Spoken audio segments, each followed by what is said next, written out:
I'm sorry you got all tangled up in the rope. Well, I am rather helpless. If a man were to try and kiss me now, I couldn't resist. You couldn't? No, I'd be at his mercy. Don't worry about that. Ain't no man gonna kiss you while I'm here. Jethro, you are like a magnificent skyscraper with an uncompleted penthouse. Thank you. Oh, that reminds me, Dr. Twomley is most anxious to see you again. Well, I'm anxious to see him, too. He never did give me my certificate of health for school. Well, Dr. Twomley is not an internist or diagnostician. He works in the field of psychiatry. Well, as soon as he gets done working in that field and gets back to his office, I sure would like to see him. Well, that's in his office now, but what I want to explain is... I better hustle down there right now. Miss Potts says without I have a doctor's certificate, I can't graduate into the 6th grade.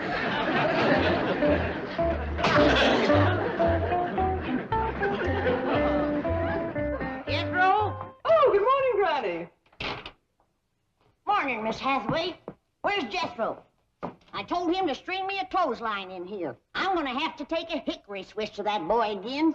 He's gone, Granny, but you don't need a clothesline. I sure do. Can't hang him outside. It's gonna rain today. But, Granny, you have an automatic clothes dryer that... Rain today. That's right. Oh, I just read the weather forecast in the morning paper, and it says fair. Yeah, it's gonna be a pretty fair rain. Granny, the Government Weather Bureau says no rain today. Is that a fact? Granny? Oh, howdy there, Miss Hathaway. Howdy. Granny, your soap's hardening up real good. I best go out and start cutting it into cakes. It's gonna rain today. Miss Clampett, perhaps you can ease Granny's mind about this rain. Oh, that don't vex Granny none. She likes rain. Besides, it don't rain enough out here. It's not going to rain today. Who says it ain't? The U.S. Weather Bureau. Who's he? If I had to narrow it down to one he, I guess I would have to say chief meteorologist. Yeah, them Indians is pretty good at reading rain signs, but I'll go along with Granny. The United States Weather Bureau does not depend upon rain signs. It is a vast complex of highly skilled meteorologists working with the latest scientific equipment. They send balloons tens of thousands of feet into the air to measure wind velocity, barometric pressure, moisture content, and temperature. Their radar network scans the weather all over the continent. Their weather satellites are out in space circling the globe. Now, what does Granny have to compare with this in making a weather forecast? Twinges. Them little stabbing pains in her bones. I know what twinges are, but they can hardly be considered dependable weather prophets. I reckon they as good as balloons. Granny's got other ways of telling when rain's on the way. She studies ants and spiders and listens to the way the owl hoots and other things. I'm afraid superstitions and omens cannot compete with knowledge and experience. Well, I'm glad you're coming around to our way of thinking. Where's Jethro? Granny's gonna want him to tote that soap in before it rains. He's gone to Dr. Twomley's office. Good. He's gonna need that health certificate at school. I've got to have it before I can graduate to 5th grade. You're in the 5th grade? Yes, sir. Fixing to scoot right on up into the 6th quick as you can give me my certificate of health. Jethro, a simple physical examination is no problem. I want to explore your mental capacity, your cerebral region. Should I take off my shirt? No. That won't be necessary. Just make yourself comfortable on the couch over there. Well, what did you do to your thumb? Oh, I have a patient who thinks he's a dog.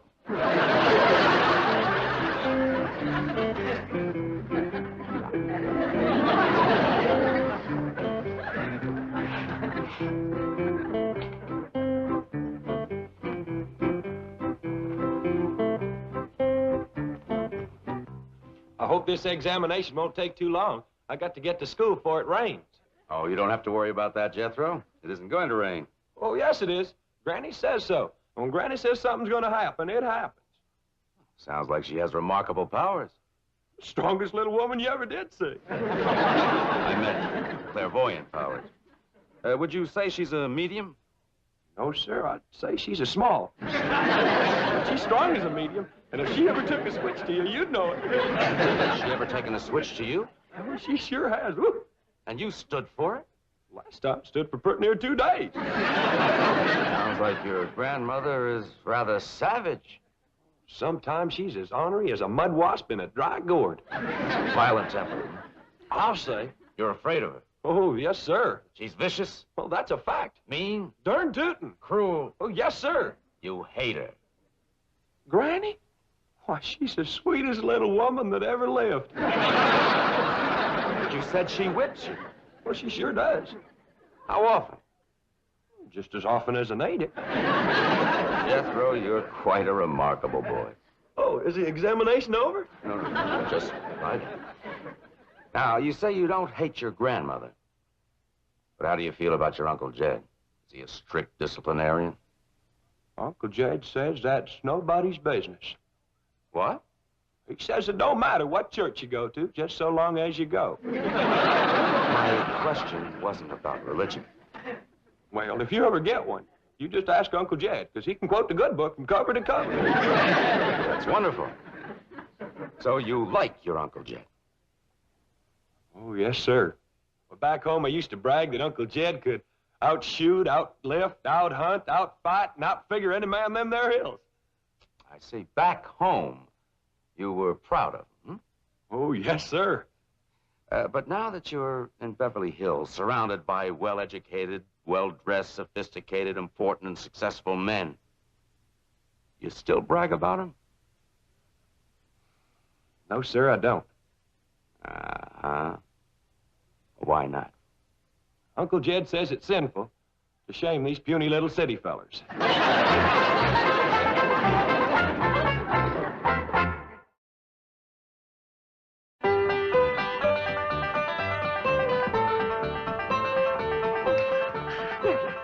Miss Hathaway. Oh, Miss Bodine. I'm so glad you're here. I just put the last stitch in Ellie Mae's brand new dress, and I'd like for you to see it. Oh, I'd love to. Ellie Mae, come on down. My doggy, when it comes to fancy sewing and dressmaking, ain't nobody sits higher on the stump than my cousin Pearl. That's the truth. I know, but it embarrasses me.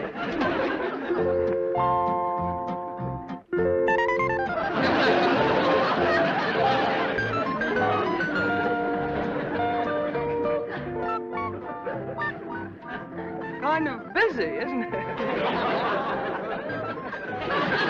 My doggy, I bet you Beverly Hills ain't ever seen a dress like that. You have my word on it. It ain't so much. Ain't, she says. Look at her, grinning like a butcher's dog. You mean you did this all yourself? Every puff, ruffle, gusset, gore, and eyelet. Let's go show it to Granny and Jethro. Oh, Mrs. Bodine, Jethro is in Dr. Twombly's office. Oh. Miss Hathaway, how well do you know that there, Dr. Twombly? Well, I'm not a patient of his, but he has a very big reputation. I think I know how he got it. What do you mean? I wasn't in his office for 2 minutes, and he tried to lure me to his couch. Well, he does that with everybody. He's a psychiatrist. Yeah, he admitted that to me, and I told him he ought to try to get himself cured. Psychiatry is what he practices. Well, he ain't gonna practice on Pearl. Now then, Jethro, as I've already explained, sometimes we have hostilities and aggressions which are so deeply hidden from our conscious mind that they reveal themselves only in our dreams. Now, please, try again to recall for me a few of your dreams.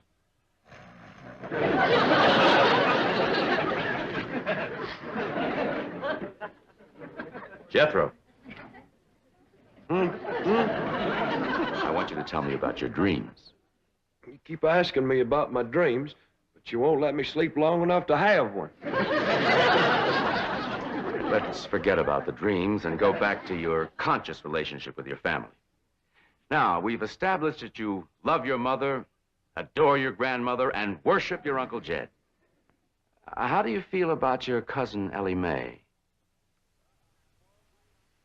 Dr. Twombly, there is times when I'd like to whoop the tar out of that girl. Uh-huh. And just when is that? When she whoops the tar out of me. What do you mean? Well, she's all the time wrestling me down, getting a toe hold or an arm lock on me. I'm that smart. You mean to tell me that that beautiful and fragile-looking girl can engage you in combat and emerge victorious? No, sir. But she can whoop the tar out of me wrestling. And that makes you angry? You bet. You want revenge? Yes, sir. She disgraces you? Yes, sir. Shames you? Yes, sir. And you hate her. Ellie Mae? Well, shucks, no. I'd cut off my right arm for her. Jethro, don't you hate anybody? Well, I'm commencing to get a mite put out with you for not giving me my certificate of health. All right, Jethro. You take this note to Dr. Wilson across the hall, and he'll give you your certificate for school. Thank you.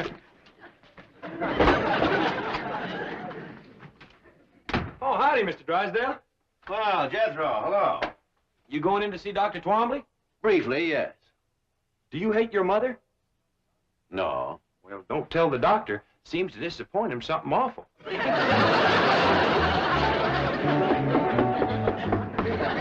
in. Hello, Jane. Oh, Milburn. Oh, biting nails again? Your wife was scheduled for this hour. Yes, I know. She just called me from the beauty parlor. She's running a little late there and felt she needed that more than this. And I have to agree. Your wife's doing fine. She's greatly improved. Oh, really? You know, it's hard to believe that once she was worse than she is now. Oh, I'm greatly indebted to both of you for putting me in contact with that wonderful Clampett family. Fascinating, aren't they? Remarkable. Jethro is the most uncomplicated teenager I've ever met. Well, the whole family's uncomplicated. Happy as hogs in a mud waller. You are close to them. I'm proud of it. You're just the man to get me back in their good graces. Oh, what happened? Jethro's mother misunderstood my invitation to the couch. I'm persona non grata up there. You just come with me. I can fix that. Wonderful. I'm especially anxious to question Granny. That little woman is a walking encyclopedia of mountain medicine, superstition, and phenomena. She absolutely fascinates me. By dingies, Ellie Mae, you're prettier than a red-winged blackbird sitting on a yeller pumpkin. Thank you, Granny. But it ain't Pearl's dress that does it. Is this all handwork lace, Pearl? Oh, every stitch of lace, braid, ribbon, and bow. I put a lot into that dress. Ellie Mae puts considerable into it herself. Ellie Mae, Miss Jean here's got a right dandy idea. She wants to take you out shopping for some other dresses. What? Now, don't get your hackles up, Pearl. I reckon she wants to save this one for best. Exactly. A dress like this should not be worn too often. It would be a chore to wash and iron it. That's the truth. Well, now, run along, girls, but be back before 3. Well, do we have to, Paul? Well, you don't want to get caught out in the rain in that dress. That's when you said it was going to come down, wasn't it, Granny? It's going to start to shower at 3 o'clock. Granny, it isn't. Never mind. Come on, Ellie Mae. Granny, maybe I ought to ride into town with them and stop off at Dr. Twombly's office. See what's happened with Jethro. Pearl, don't throw yourself at that goomer doctor. Oh, he ain't no goomer doctor. Well, he ain't a regular doctor. I asked him. I says, how do you cure warts? And he commences giving me a lot of talk about a electric needle. Right quick, I says, how are you going to thread it? With baling wire? He had no answer for that one. Maybe he ain't just the best doctor that ever come along, but I kind of like him. Well, I still say don't throw yourself at him, Pearl. If you want to see him, I'll conjure him over here. How? My love charm. I got him all wound up. All it needs is a little starting powder and you to say the magic words. Granny, I don't hold with conjures and love charms. Pearl, with your boy in a Beverly Hills school, why do you want to stay so ignorant? I don't use this kind of stuff in Beverly Hills. That's why it's so powerful out here. They don't know how to fight it. Open the pouch a mite, and I'll sift in a little starting powder, and then you hold it to your heart, and you say the magic words. Granny, I don't know how to do it. I'll show you. Now you watch. Darling, darling, my true love, come a-swooping like a dove. Oh, Granny! Randy! There's somebody here to see you. Granny, I couldn't wait to see you again. Great cows and rats. I counted them for myself. Get away from me, it's Pearl you want, not me. Toads and buzzards, that's so mean. Switch the spell to Pearl Bodine. Get away from me. You hear me? Stay away from me. You stay away from me.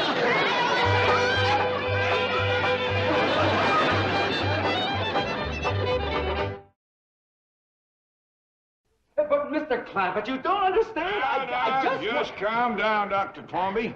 Over here and sit on the sofa whilst you get a grip on yourself. Well, I'll be getting back to the bank, Gene. I see you're in good hands. No, Milburn, wait. What's going on? Explain it to me. He explained the behavior of these uncomplicated people to Beverly Hills' leading psychiatrist. No, Milburn, wait. Sorry. I want to pick up my wife at the beauty shop before the rain. Rain? What rain? The forecast says clear. You'll learn. So long, scientist. Mr. Clampett, I am perfectly all right. All I want to do is see Granny. I know that, but you gotta control the urge till she can break the spell. What spell? The one she throwed on you by accident. I'd like to talk to her about it. You would, but just simmer down a little first. I told you that love charm would work twice as powerful on these Beverly Hills men. I can't believe it. I just can't believe it. I tried to switch it over to you, but it had too strong a hold on him. I'll have to break the spell now with my letting go powder, and then start all over for you. Now, understand me, I don't blame you for the way you feel. Ain't no finer women growed in the whole world than in the hills back home. Now, you take my cousin Pearl.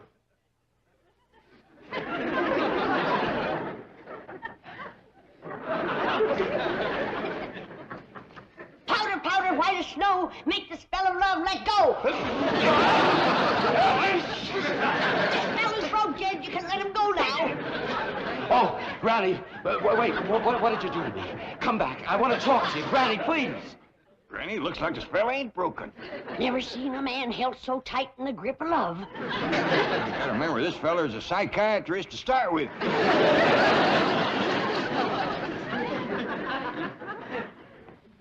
Now, stay right where you are, Doctor. I'll bring Granny in to see you just like I promised, and Pearl, too. Jed, how do I look? Fetching as a fat hog on market day. Let's go see how Granny's doing.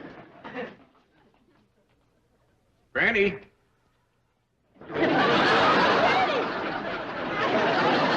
Doggy, you scare away vultures. I do appreciate this, Granny. Me too. Come on. I'm glad to get shit of the rascal. Why, they must be 30, 40 years difference in our ages. At least. I'm not about to get mixed up in one of them May and December courtships. Here they are. Bonjour, Monsieur Doctor.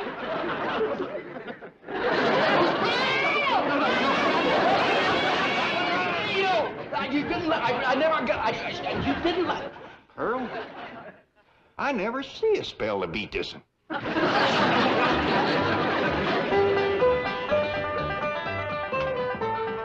got him settled down. I think I found his weak spot, Pearl. What's that? He's mighty fond of music. Come on in, yodel for him. Jed, I just can't bust out yodeling for no reason. Well, don't worry. I'll lead you into it real natural. Well, I just hope it helps to get his mind off Granny. Me too, Pearl. I'm getting awful tired of that young feller chasing me. Why, there must be 20 years difference in our ages.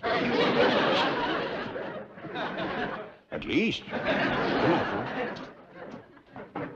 By dingy's daisy, it was your love charm that got him started.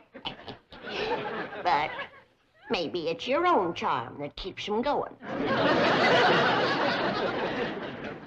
Say, Dr. Twombly, did I ever tell you about my cousin Pearl here being an extra fine cook and housekeeper? Yes, you did. Did I tell you about her dressmaking? Yes? Sock darning and shirt mending? Yes. Well, speaking of yodeling, at least, Pearl. Ever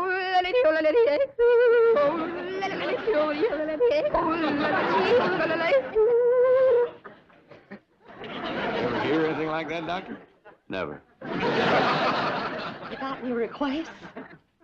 Yes, I'd like to see Granny.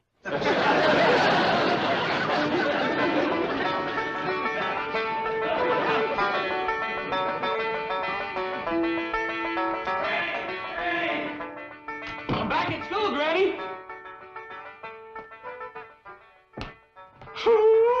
Ain't you spruced up? Quieten down, boy. There's company in the parlor. Who? Dr. Twombly. So that's how come you so fancy dressed up and smelling with vanilla extract. Of course not. He's right taken with you, Granny. He's been asking me a lot of questions about you. Don't be silly. Why, there's at least 5 or 10 years difference in our ages. How many? Oh, truck away. It's going to start to rain. But, Granny, the paper says that... Scoop when I tell you.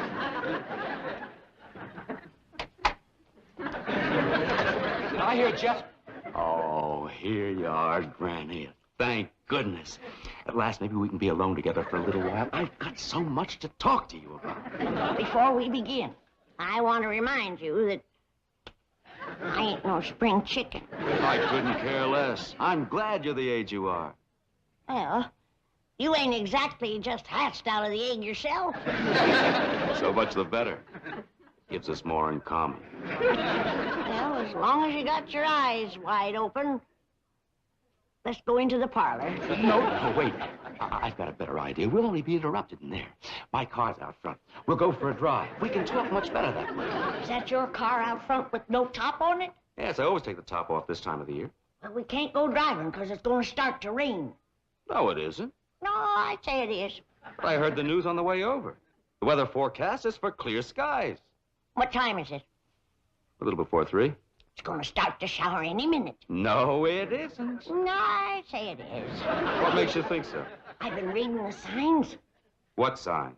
The way the ants is banking the dirt up in front of their holes, and the owl is hooting close to the house during the day.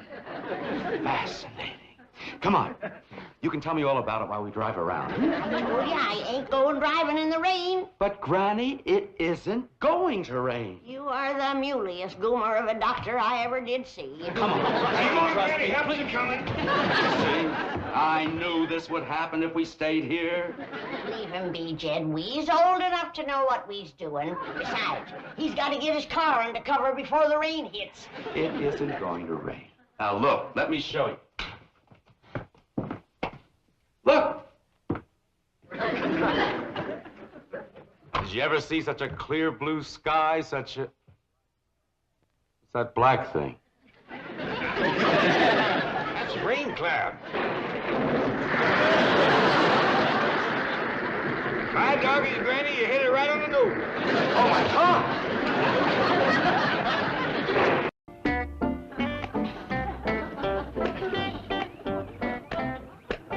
Ellie, can I borrow your seal? What for? I got to practice being a Navy frogman. I thought you was going in the Army. Yeah, me too. But I'm tired of waiting for them to call me, so I'm joining the Navy. Well, what does a toad man do? Not a toad man, a frog man. What does a frog man do? Mostly what you call underwater demolition, blowing up stuff. Well, what would you want with Raymond? I want to see if I can learn him to fetch dynamite down to me. Well, how would he carry it? In his mouth. Oh, no. My seal ain't coming no dynamite. Come on, Raymond. Hey, well, wait a minute, Ellie. How about you being the enemy sentry? Well, what do I have to do? Well, you walk guard duty along the dock here. Then I reach out of the water, grab you, pull you in, and drown you.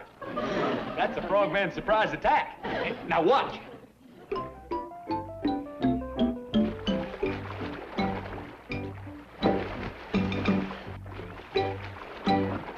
Oh! That for us too, prize. Enemy sentries ain't supposed to stomp a frogman's head. Oh, dumb old girl. This is the way we cook our mash, cook our mash, cook our mash. This is the way we cook our mash so early in the morning. This is the way we cook our mash. Granny! Ellie, don't scare me like that. If I was Marshal had dropped this jar, we'd have cleared them bushes on the fly. This stuff is mean when it's green. Paul says you wasn't to make no more moonshine. Moonshine? This is my flu serum. He's expecting an epidemic, you know. And it's my duty as a doctor to be ready. This cure the flu? Well, it's more what you call a body conditioner. If your body can handle this, it can handle anything. You're making medicine. Why do you have to hide like this? Child, ain't you never hear of industrial espionage? Like one of the biggest outfits in the world has been trying to find this setup. Been trying for years. Who's that? The U.S. government. I gotta make a series of quality control tests. First, the shotgun test. Gotta see what kind of flavor it's got. Why do you call it a shotgun test, Granny? You gotta hold the shotgun on me to make me taste it. I don't want to do that, Granny. You got to, honey. I ain't as young as I used to be. I remember it's for science. I can't hold no gun on you, Granny. How about your slingshot? Well, I ain't got it with me. Well, just shake your fist at me. I don't want to, Granny. Well, threaten me. Mean-mouse me. I can't, Granny. I love you. I respect you. Well, you're the sweetest Granny in the whole wide world. I reckon that'll have to do.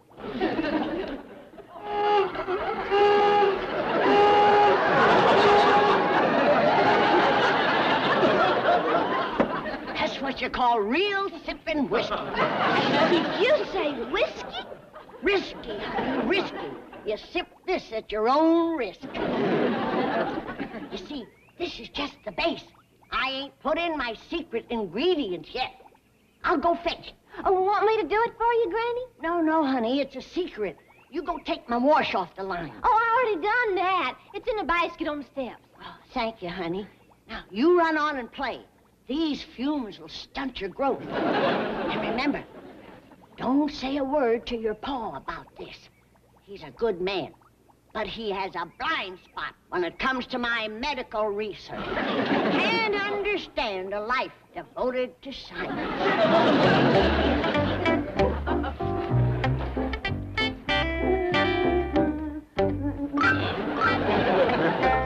Stuff sure gets into your bloodstream in a hurry. Save a lot of folks from the flu. Throw out the lifeline. Throw out the lifeline. Someone is drifting away. Throw out the lifeline. Throw out the lifeline. Someone is sinking today.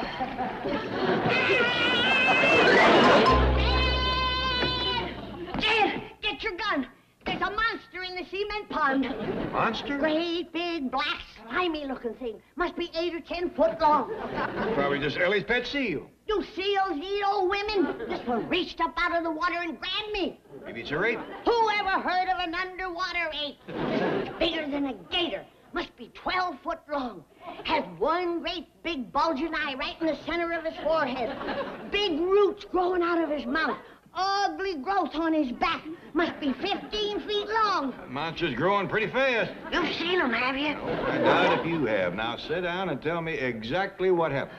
Well, I was coming from the still. You were coming from where? The hill. The hill. I heard you the first time. Now, Granny, I told you not to make another batch of that moonshine. I ain't, Jed.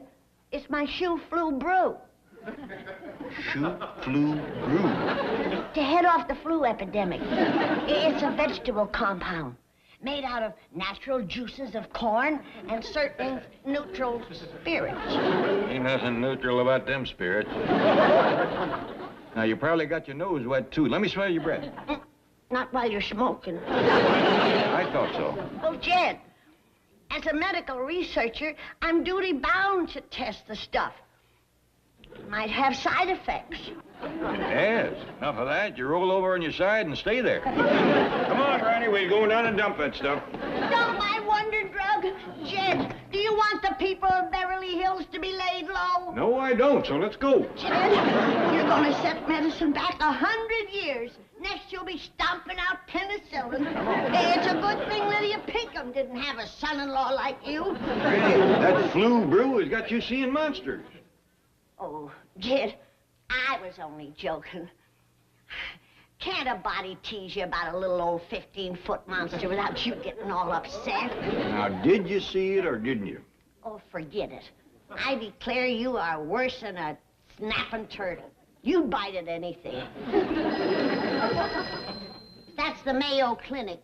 Tell them I ain't quite ready yet.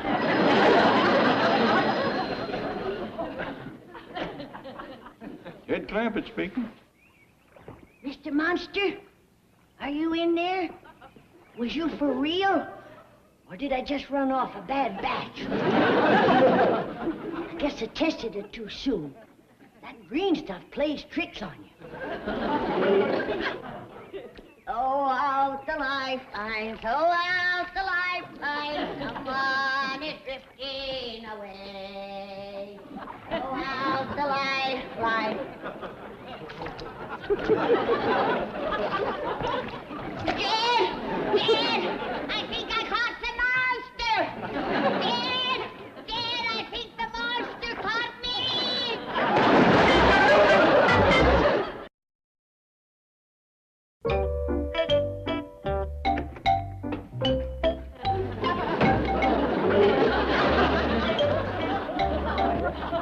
What happened to you? I got pulled into the cement pond and perked near ground. Who done it? That heathen monster. Heathen? He hates him singing, Jed. Every time I do throw out the lifeline, he grabs me. This time he pulled me under. He's a sea serpent right out of the river Styx. I hope he never gets in the river back home. He could sure break up a baptizing. You don't believe I seen him, do you? Of course I do. Enough of that liquid cornbread of yours, and you could see pink sea serpents. I tell you, that's my wonder drug. It sure is. It's got you wondering what drug you in. He's coming after me. Who is? The creature from the cement pond.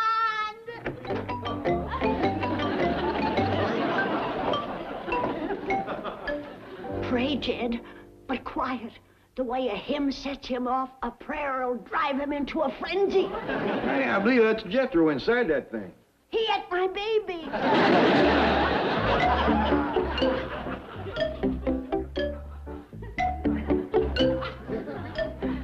Make him spit you out, boy. Granny, that ain't no monster. Here's the boy's wearing some kind of a suit. Sure had you going, though, didn't I, Granny? You mean it was you who my pole and pulled me into the cement pond? Yeah.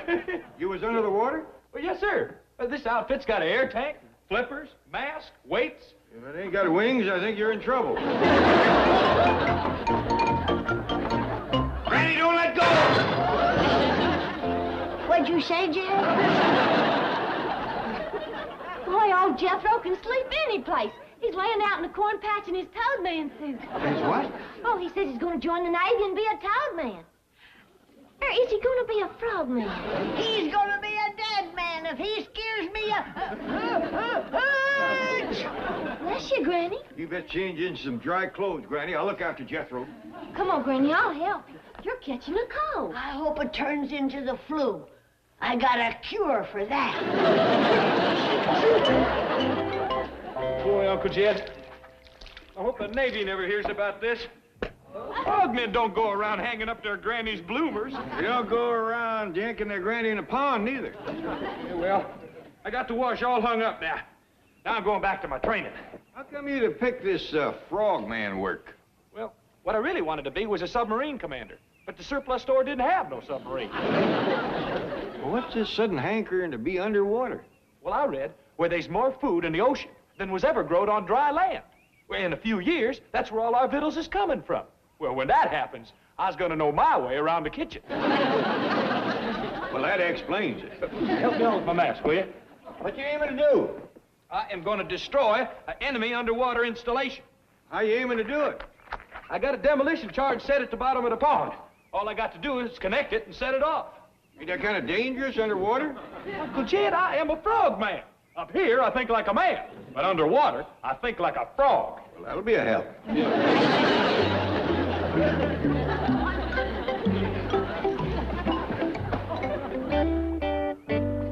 No question about it, Daisy. You is coming down with the flu. But for the sake of humanity, you have got to be a human guinea pig to see if your flu serum works.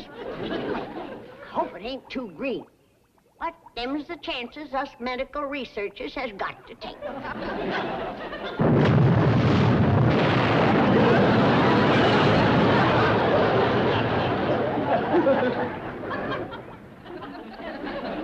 Oh, yeah. That is mellowed down real nice.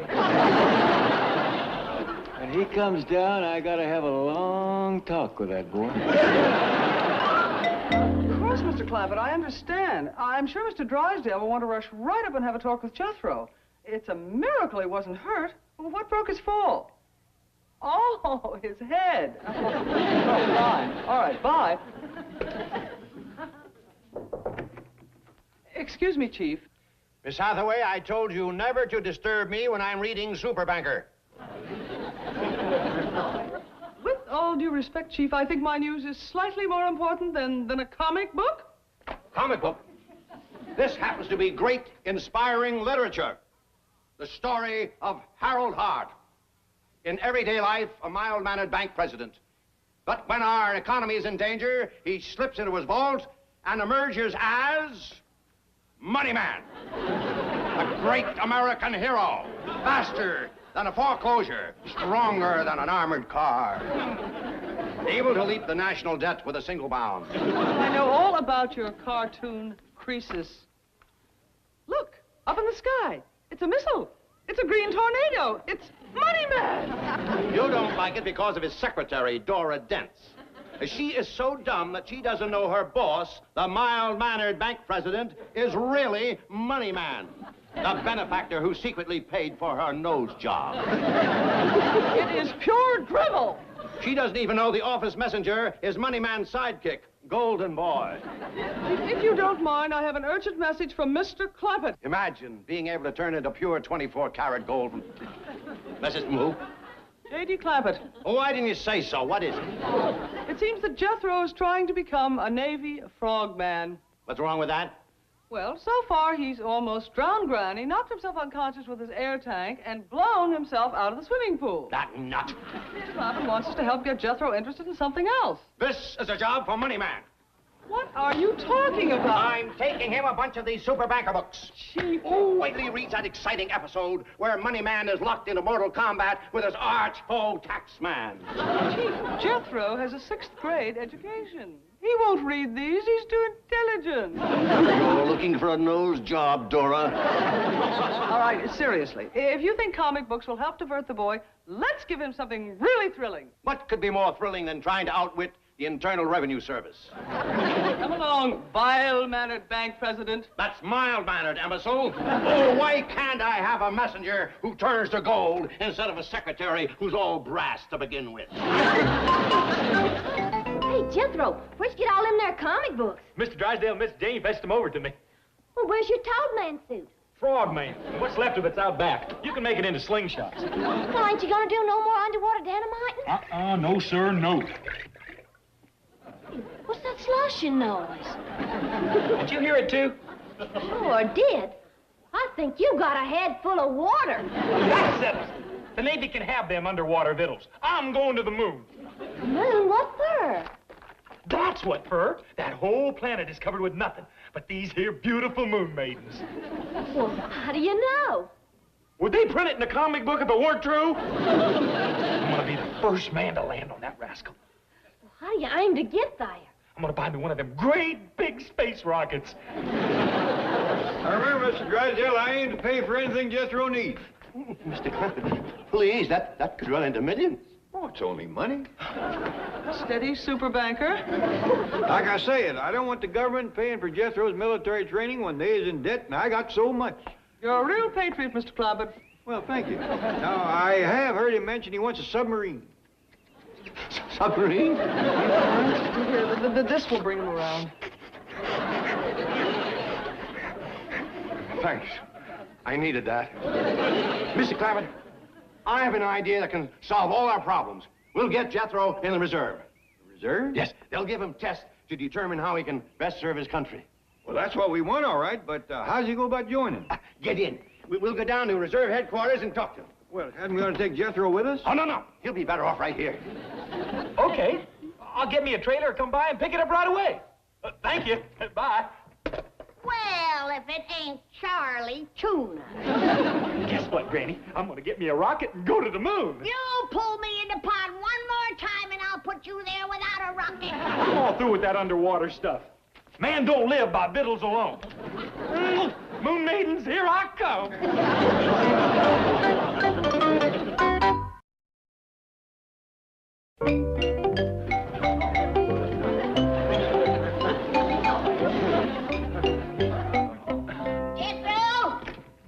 Jethro ain't back yet, Granny. Oh, well, when he gets here, you have him take this barrel of shoe-flu brew down to the Red Cross. Well, aren't you going with it? No, they ask too many questions. Just tell him to say compliments of a friend. Now, I wrote all the instructions on the top here. They is to cut this 100 to 1. 100 gallons of branch water to 1 jigger. I mean, 1 teaspoon of my flu medicine. I'll tell him. Now, I gotta get back to my laboratory. I gotta run off some more of my quality control tests. Won't you rest a while? No, darling. Man works from sun to sun, but a doctor's work is never done.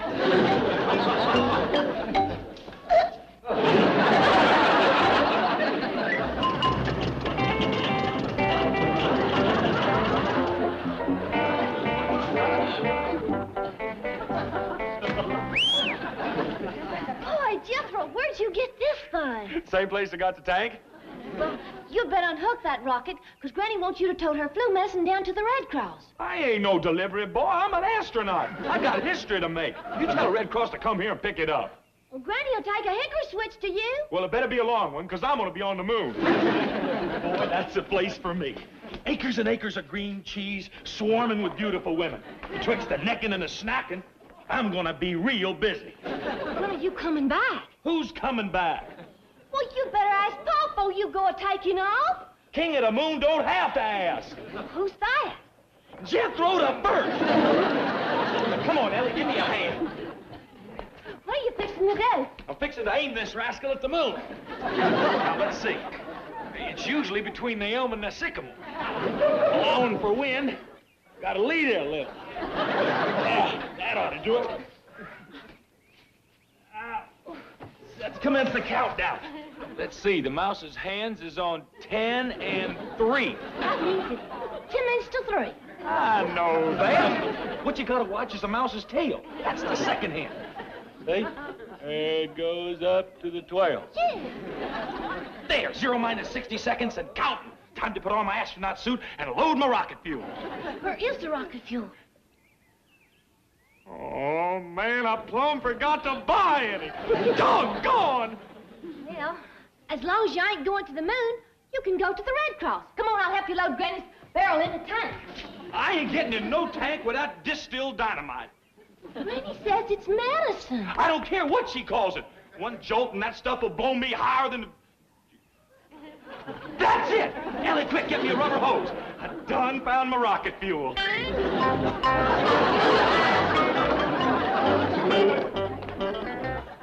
What's that thing? This here's a life jacket in case I land in the Sea of Tranquility. 0 minus 10 seconds and counting. Moon rocket to Earth crew. All systems go. Prepare to commence ignition.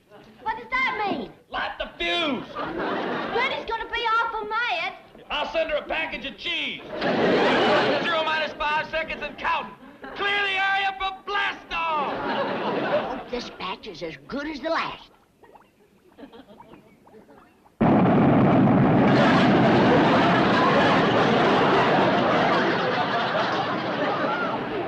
Eat your heart out, Jack Daniels. Hi, Jethro! Don't forget to send the cheese! That reserve program looks like just a ticket for Jethro. It does for a fact. Yes, it'll keep his mind off tanks and submarines and put his feet on the ground where they belong. Look, up in the sky. It's a missile. It's Money Man. It's Jethro. So far, the origin of the manned rocket which streaked across Southern California skies and plunged into the ocean near Point Magoo remains a complete mystery. The Navy, the Air Force, and the Army all deny any knowledge of... Hold on, ladies and gentlemen. We switch you now to our news helicopter, where our cameras are recording the dramatic air-to-sea rescue of the rocket's mysterious pilot.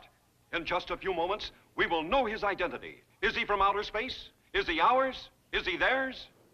He's mine. I want first crack at that medicine moocher. Slow down, Granny. The boy's going in the reserve. First he's going in the woodshed. Ladies and gentlemen, the pilot has been pulled aboard the rescue helicopter, and we will now hear his first words. Come in, Navy helicopter. Hey, we're all the Moon Maidens.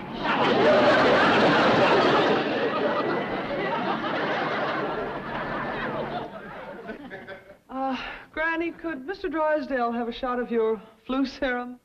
You feeling poorly, Mr. Drysdale? Oh, no, I feel wonderful. Wait until you see this, super banker. What is it? A bill for that rocket? Make that a double, Granny.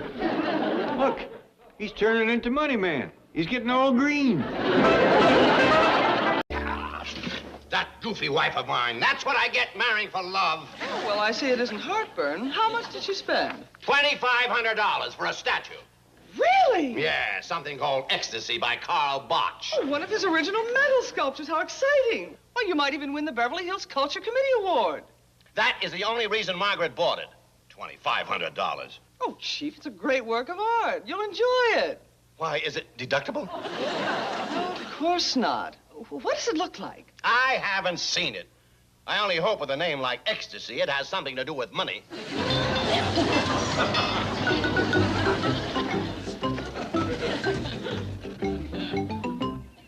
Morning. Howdy, what can we do for you? I'm supposed to unload this at 518 Crestview Drive.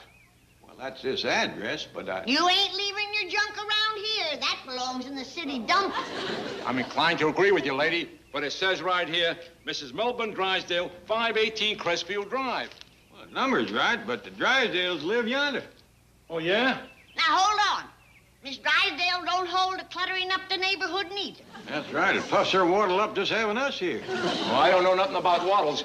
All I know is she paid 2,500 clams for this, and I'm delivering it. I'm Mrs. Drysdale. I've been waiting for you. Why did you pull in here? Take it easy, lady. There's been a mix-up.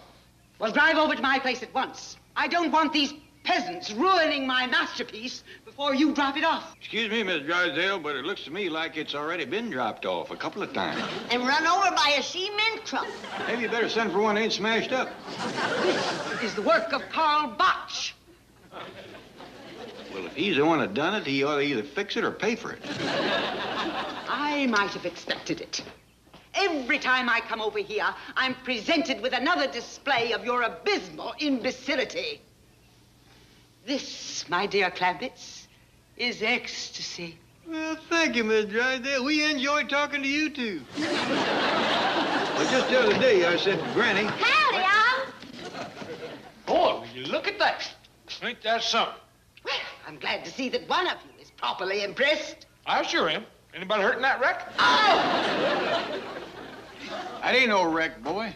Well, then what is it? We don't know. But she sure traded a lot of good eating for it. 2,500 clams.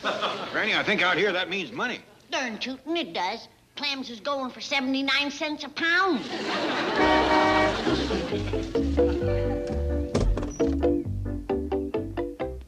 I hope the weird-looking thing on that truck isn't what I think it is. Afraid so. It's your wife. What'd I say? Come on in, Mr. Drysdale, Miss Jane.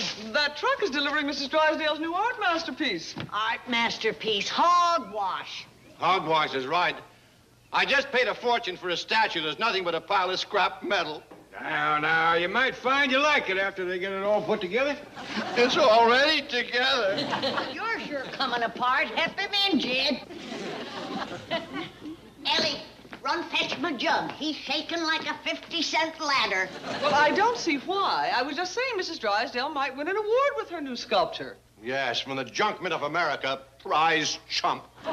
Really? Congratulations. Jethro, I was referring to the Beverly Hills Culture Committee competition to find the finest example of privately owned art. You mean she's going to try to win with that pile of, that thing on the truck? Maybe they'll give her something for keeping it out of sight. Granny, you must observe the sculpture in its symbolic terms. It portrays man in a moment of rapture and exhilaration, uplifted with joy, transformed by his love of life.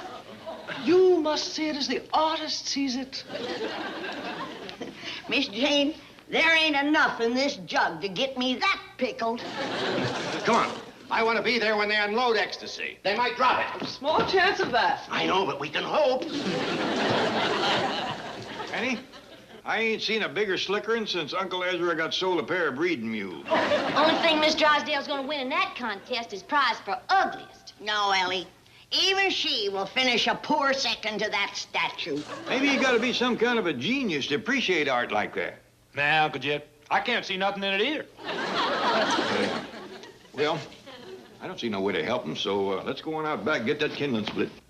I have half a mind to paint a picture that'll knock that cultural committee right on its pillow pushers. Well, Granny, all you ever done is decorate churns and whitewash fences. It's only a step from there to the big time. What you gonna paint? Everything. Animals, people, Jethro. You reckon you'd get to be world famous? I wouldn't be a bit surprised. Art talent runs in my family. My late third cousin was a famous painter and poet. Who? Who? Great golly whoppers. I thought the whole world heard of Homer Gribble. Hey, he was an artist, huh? And poet. That man thought up and painted every Burma shave sign in Pike County. Why? Here's one of his works. When your beard is stiff and bristly, shave every morning and every night. Granny, that don't even rhyme. Homer always was ahead of the times. Run and get some brushes. I'm picking up where he left off. I only wish you was here for inspiration, Cousin Homer. But as long as you ain't...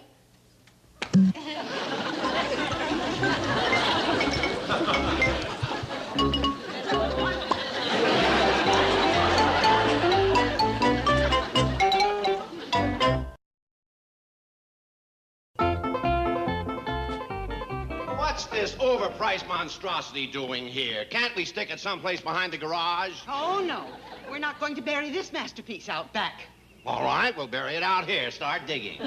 Milburn, you have the soul of a merchant. All you have any feeling for is your dirty old money.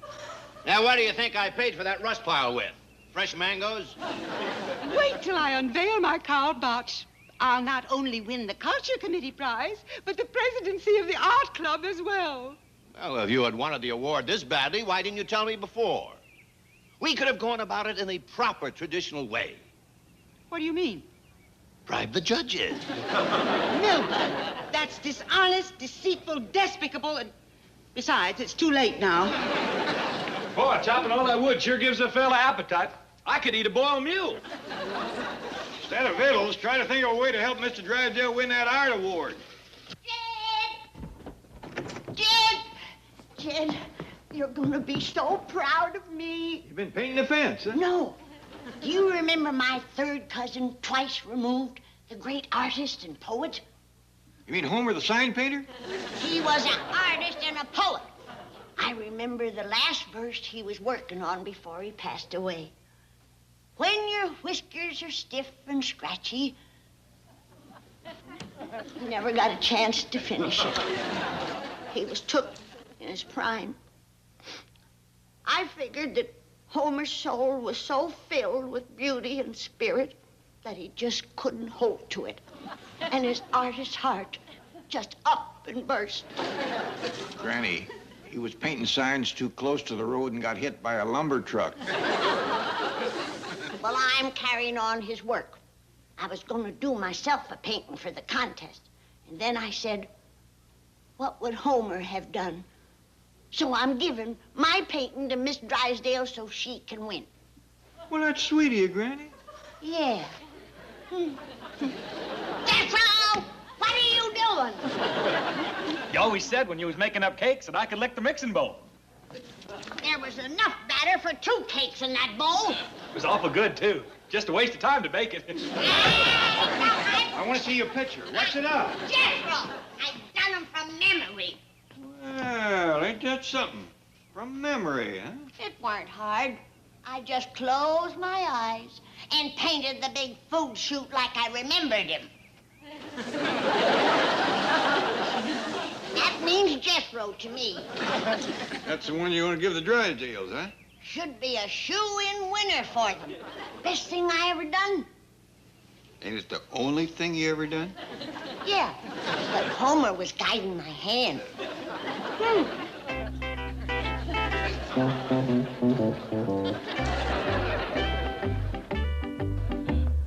Jethro, Granny's come up with a way to make Miss Drysdale happy. You mean we's moving? We's gonna give the Drysdales something to win that award with. A real art masterpiece. Forget it, Uncle Jed. I seen Granny's painting. Who ever heard of a railroad tunnel with teeth in it? I'm not talking about that. Come on. I got to finish this first. Why? Goes with the cakes I ate. It's the icing.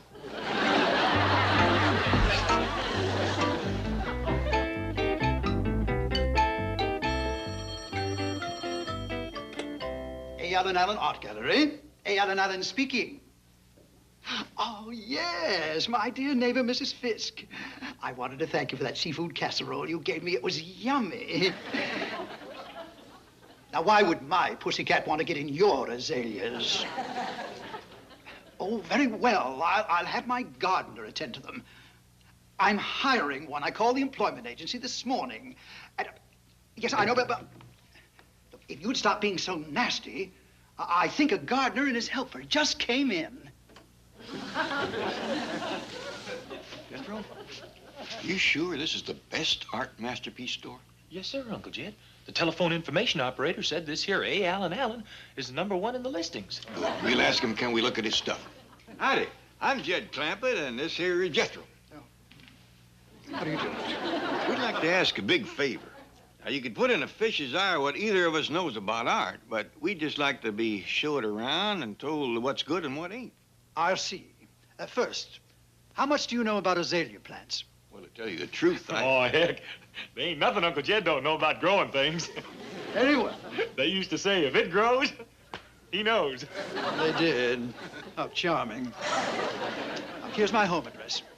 The lawns need mowing, the hedges trimming, the borders are overgrown, the place is a mess, and I want it cleaned up. But, And when you're through at my place, go next door and see to my neighbor lady's azaleas. Mr. Allen, we don't want to appear lazy or nothing, but you mean we got to do all this before we can even look at your paintings? Certainly. Well, couldn't we just kind of jog through quick like? Now, see here, boy. And you too, Uncle Judd, was it?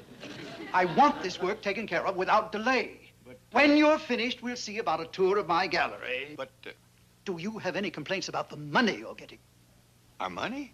No, except there's too much of it. It's fine. Very well, then. Ta-ta. What's ta-ta mean?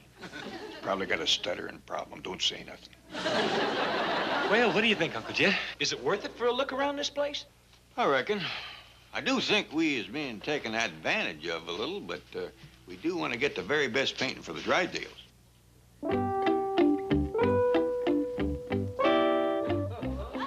He must keep his masterpieces someplace else. Oh, sure. Well, none of these paintings is even finished yet.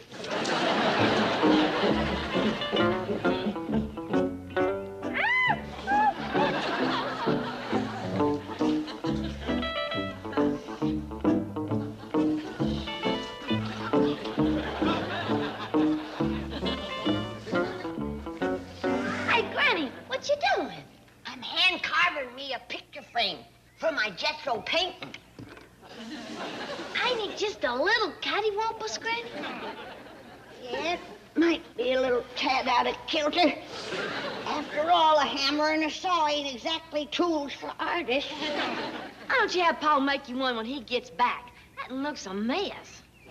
What did you say? Well, I said I'm looking for Beth. It's pretty near monkey feeding time. Oh, well, I'll come to the kitchen with you.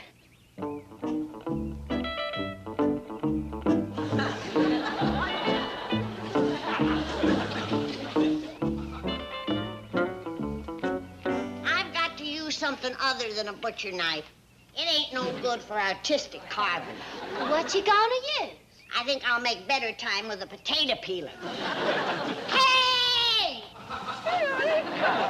You hairy little tree toad! I'll pluck you bald all over. Look, she ruined it. She spoiled my masterpiece. Why did she do it? Why? Well, Granny, I reckon Bessie don't know much about art, but she knows what she likes. There goes my chance to be world famous. There's only one of those in any artist. Sorry, Homer. At least Miss Drysdale still got a chance of winning. It's a pretty fair likeness of some blue bananas. Bananas? That don't look no more like bananas than that statue of hers does a man. Is that what that junk heap's supposed to be? Well, she just might as well cover it up and forget it. Ellie, you said cover it up. Ellie, you and me is gonna fix Miss Drysdale's statue. Fix it? Well, I bet you Miss Drysdale won't even let us near it. I bet you Pa won't like the idea neither. I bet you you're wrong, 'cause nobody's gonna know that we is doing it. Come on.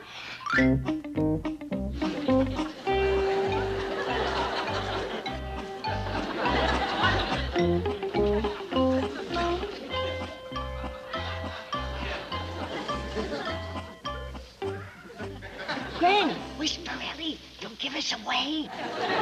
Drysdale's got the statue covered up. Yeah, probably ashamed of it. Hadn't we better go and get the mud? Yeah, and remember, walk like a corn shock.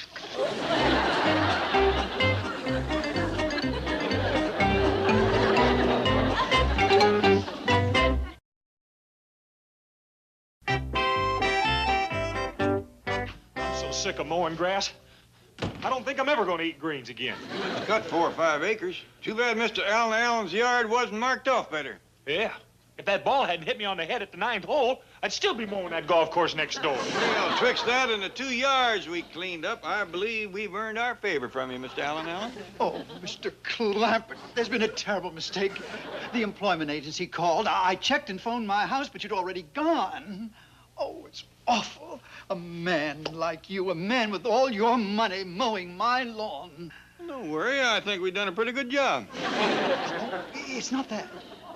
What can I do for you? Oh, my gallery's at your disposal. Well, we's looking for a real good painting to buy. The best one you got. Oh, well, I have just the thing. One of our most celebrated artists, Juan Hypo.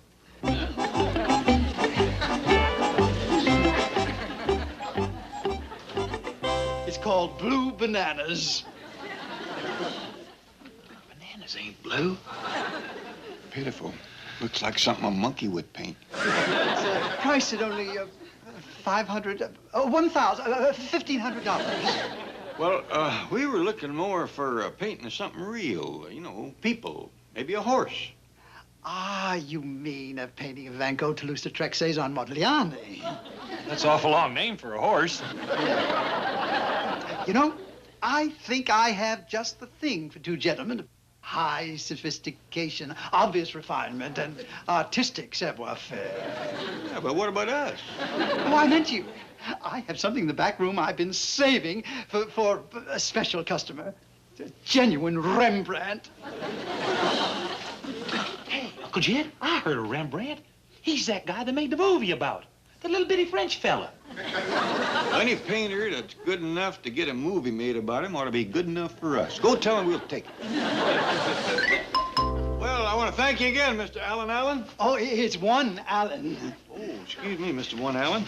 Well, bye. It's been a pleasure doing business with you. Oh, the pleasure's been all mine, believe me. Ta-ta. Too bad. It's just that one word gives him stuttering trouble. Something.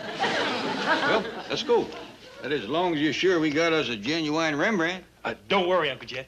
As you get better educated, you just know these things. Besides, it's signed right down at the bottom, big as life, Sam Rembrandt. Yes, Mrs. Drysdale, as chief judge, I can say your Karl Botch sculpture will probably win the award.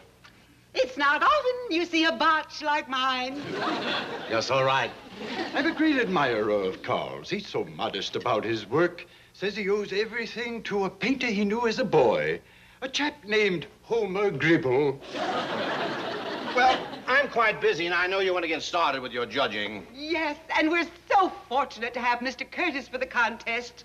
He's so astute and discerning, so clear-sighted.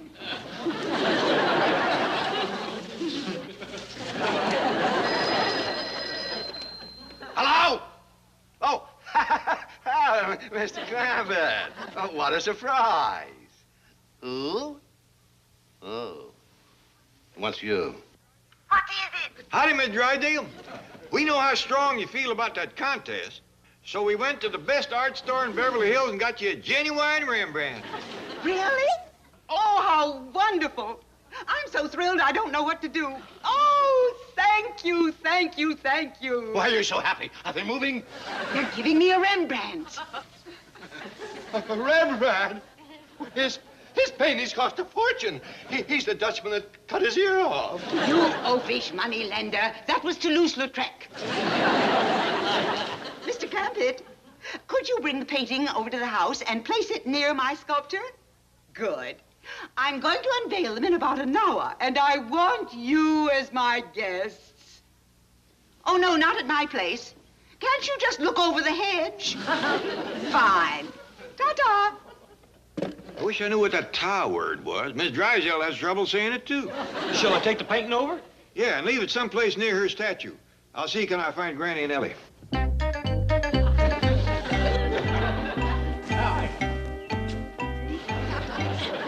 I swear them corn shocks was moving. Heck, everybody knows ain't got no corn shocks in Beverly Hills, especially moving ones. I must be seeing things.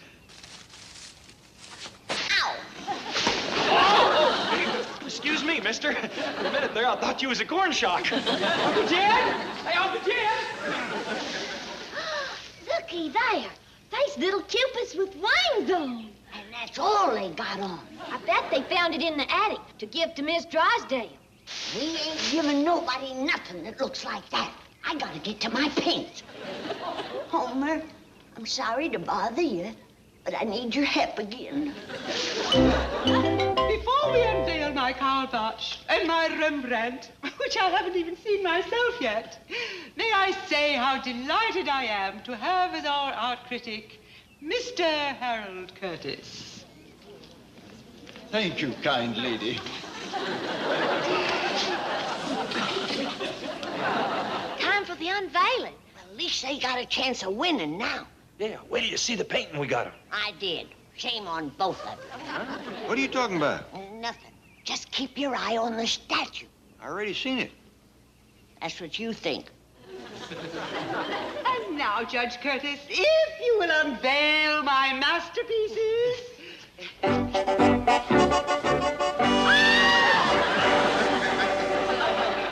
My original Botch and my Rembrandt.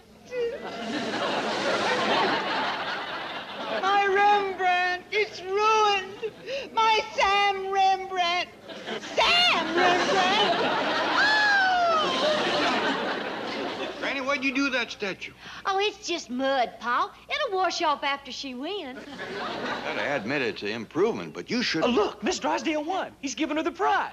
Mrs. Drysdale, you trailblazer of the arts, I hereby present you with the Culture Committee Award. You're not serious.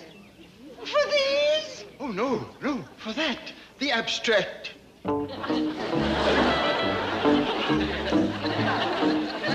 mean what Bessie is holding? Ah, it's magnificent. And it's easy to see who Bessie belongs to. You have a very lovely daughter. How about that? Beat out by a monkey. Thanks for nothing, Homer.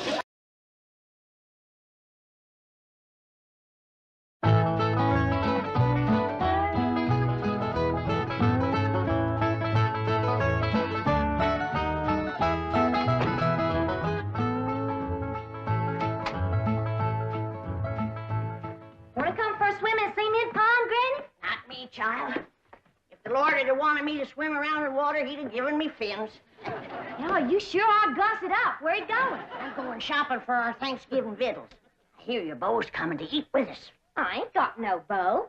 Your Paul says so. Mr. Drysdale's stepson. You know, the one they call Sonny. Shucks, I ain't never even seen him. Well, your Paul tells it. He's coming to court you and spark you. What does that mean? You don't know what courting and sparking is? No. No, I guess you wouldn't at that. Well, when I get back, you and me better have a little talk. You ever been courted and sparked, Granny? Honey? When I was a girl back in Tennessee, I set so many boys' hearts on fire that they took to calling that neck of the woods the Smoky Mountain. Well, see you later.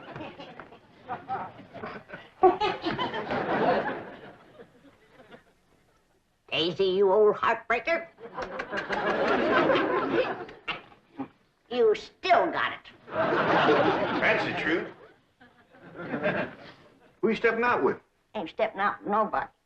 I'm going to the supermarket. What's a supermarket? I don't know. I reckon it's kind of like a general store. But that's where you have to go to buy your victuals out here. And there's some things I need for that Thanksgiving spread. Oh, say, speaking of Thanksgiving, we can use the big fancy eating table. I just finished notching the last pot passer. You think they'll reach? Yeah, I don't know. Let's give them a try. Jethro! Yeah, Granny? You all set to get took to the supermarket? No, not yet. Fetch me a pot to the fancy eating room. Yes, sir.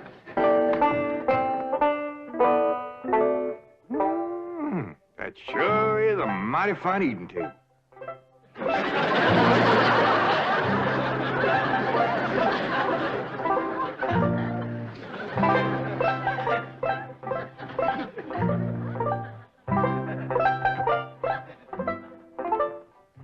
Jethro's fetching a pot. Granny, you gotta admit, folks built this table sure knowed what they was doing. It is built solid. It is that. You could set a half-dozen turkey gobblers on there and never sag it a bit. This here is a dandy idea, especially if you got young ones at the table.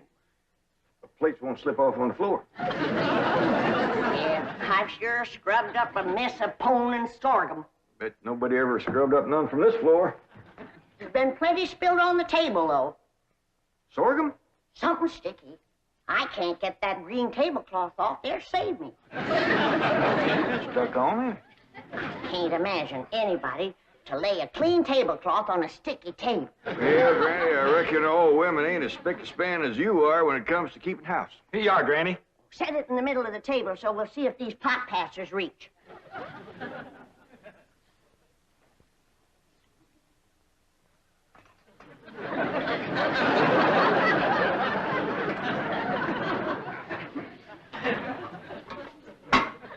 Yeah, I reckon that'll do the trick, all right. Ted, maybe you better whittle some sharp points on a few of them, and we can spear the meat and pass it. That's a good idea, Granny. I'll do that. How do you reckon the folks that lived here before us passed things? Well, they probably had a big family and passed from hand to hand. That reminds me, we're having 5 for our Thanksgiving meal. Yeah, you already told me. Company coming? Extra special company. Ellie's beau. Has Ellie got a beau? She sure has. Mr. Drysdale's stepboy, Sonny. Him and Ellie ain't never seen each other yet. Sonny and his ma just come in from Boston. But Mr. Drysdale says his boy will be just happy to come a-courting Ellie. I won't. I have never submitted to a blind date before, and I refuse to do it now. Sonny, dear, do it justice once for your daddy. He's not my daddy. He's your husband. All right, then. Do it for stepdaddy. It seems to mean a great deal to him. Mother, I'm the most popular man on the campuses of 3 universities. Vassar, Wellesley, and Smith. To those girls, I'm an idol, to be worshipped. I can't just date anyone. Sonny, dear, it might be fun to date someone new. Someone young, lovely, and charming. For her, yes. But how do I know what she'll look like? No, I can't. I can't. It might cause too much of a trauma, Mama. But your stepdaddy says she's very attractive. And it seems that she's the daughter of his wealthiest depositor, whom he wishes very much to please. Mother, what kind of a man have you married? He's selling me for a rich man's gold. It's sordid! Oh, it is sordid! It is sordid! No, my precious baby.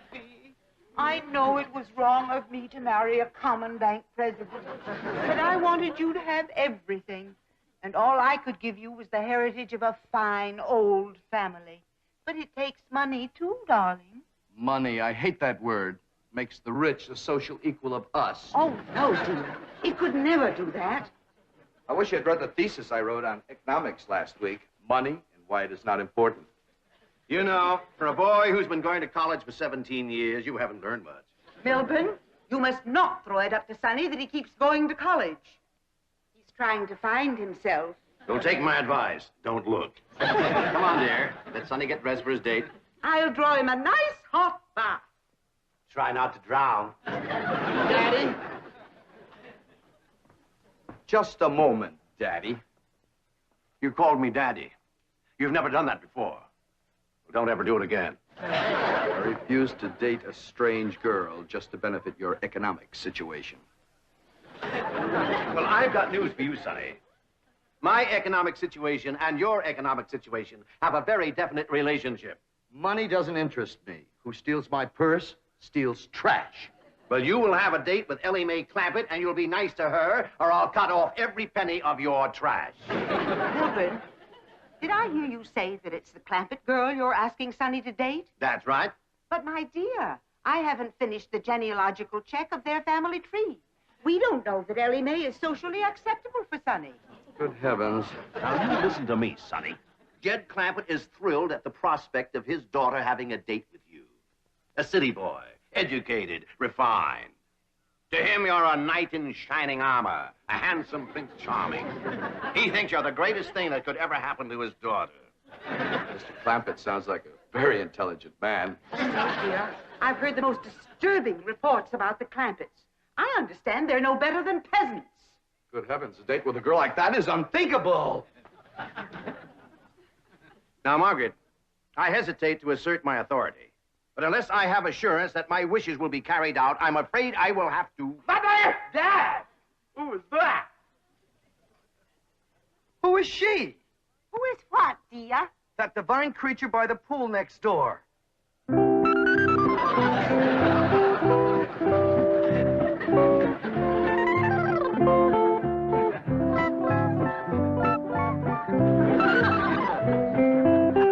That's the Clampett girl, Ellie Mae. Oh, Dad, you're sensational. Of course I'll date her. Good boy. But, Sonny, she's not a blue blood. The color may not be right, Mother, but I sure dig that crazy container. Wow.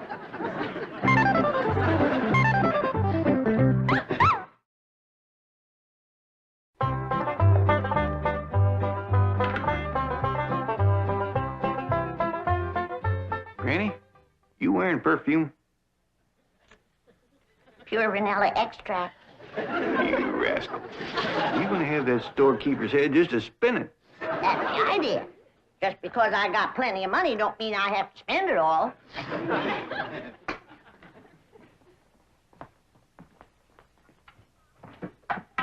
Howdy, Paul. What you doing? Oh, I'm fixing some turkey stickers for a company meal. Oh, say, Ellie, Yeah, Paul? is there anything you don't know about the birds and the bees? No. How come you to ask? Well, I reckon these what Sonny Drysdale's been studying at school. Either that or he's partial to them. How'd you know?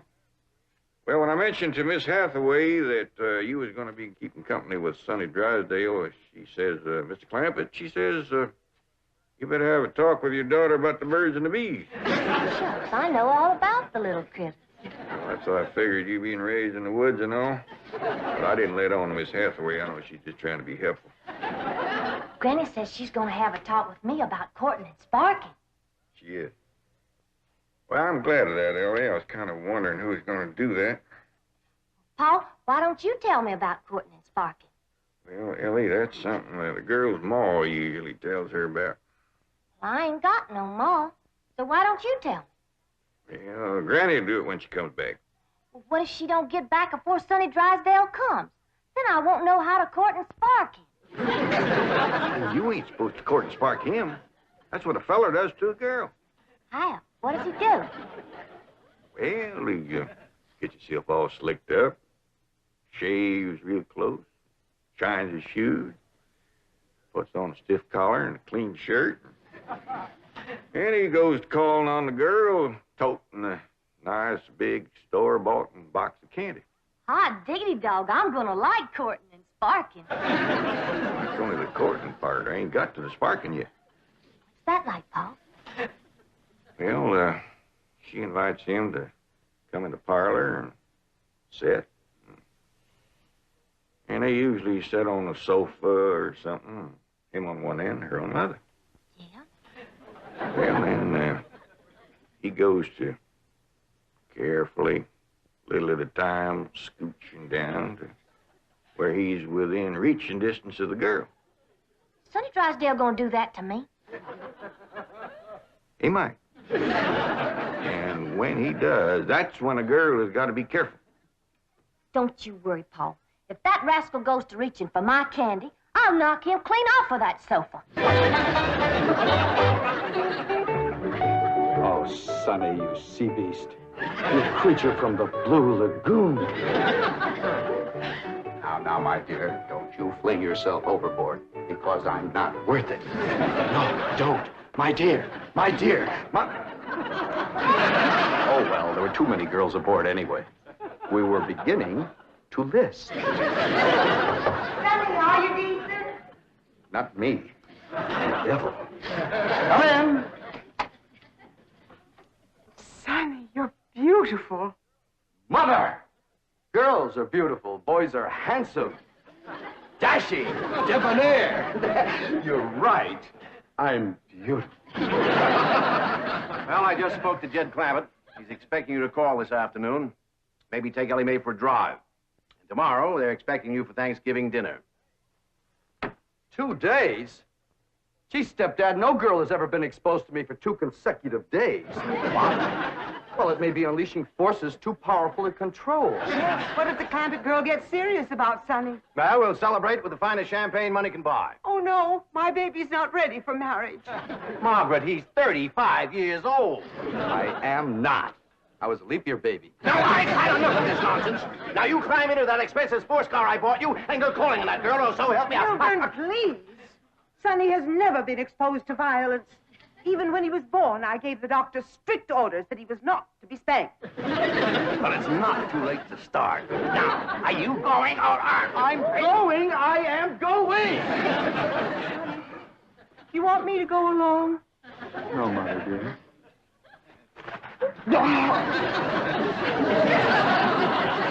For meat, Mr. Sonny?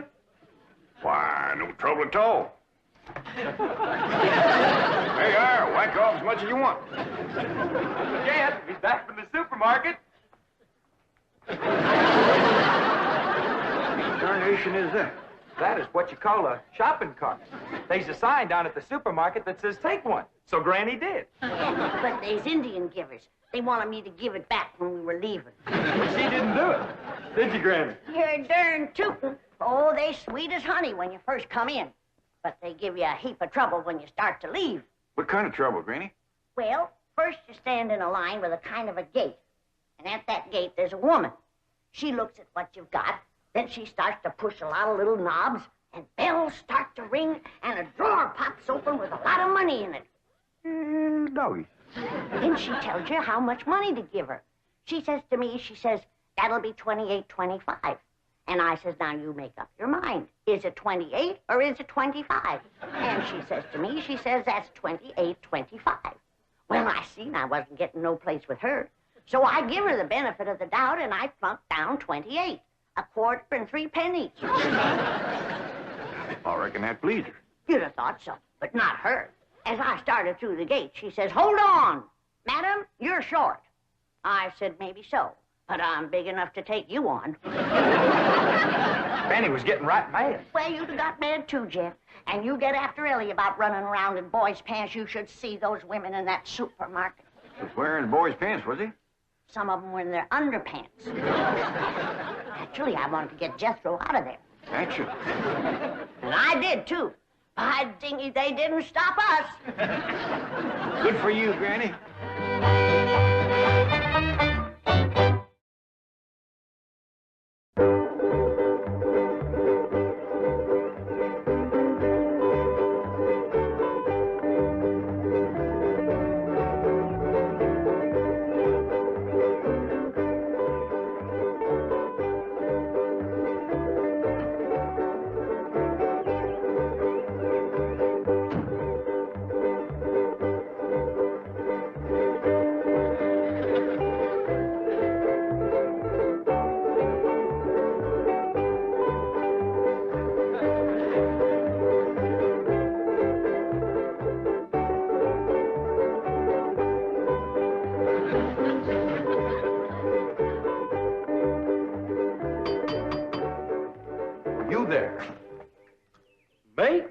Yes, you. Does that weird-looking vehicle belong to you? No, sir.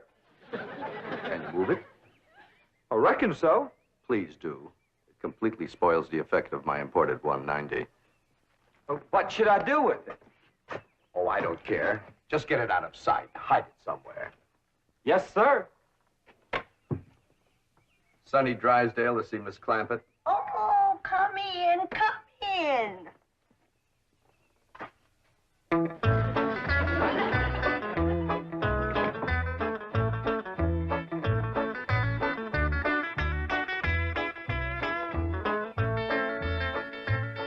What you doing, Jethro? Trying to find out how to drive this thing. What for? Whose is it? Sonny Drysdale.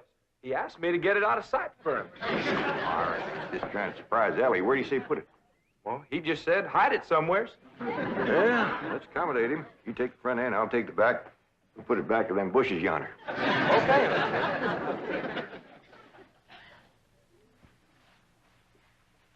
Is he toting a box of candy, Granny? He sure is, honey. All tied up with ribbon. Oh, Ellie. Child, you are just beautiful. Shall I sprinkle some vanilla extract on you? Becca? No, I better not. Sometimes that drives them wild. I didn't get to talk to you about courting and sparking. Oh, that's all right, Granny. Pa told me. Oh, all right, now you follow me. Don't be nervous.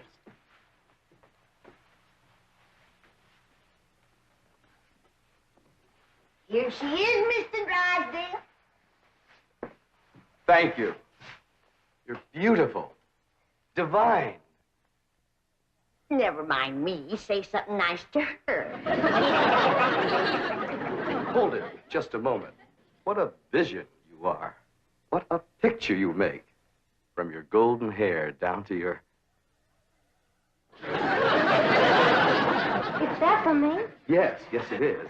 Bet you I can guess what it is. Try. It's something sweet. Exquisitely sweet. Something yummy. The yummiest. Something all girls like. You guessed it, it's me. You can sleep with it under your pillow. You want to come into the parlor? What are we going to do in there? Talk about the birds and the bees. Well, Scooby. Do. You peasant girls don't beat around the bush. Miss Clampett, my lips long to taste your lovely hand. Hey, why did you throw him? That rascal was fixing to bite me. Broomstick to him.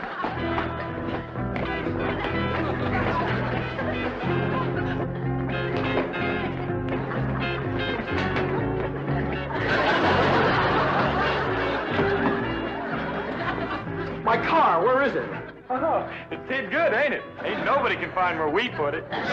Big oaf, I'll destroy you.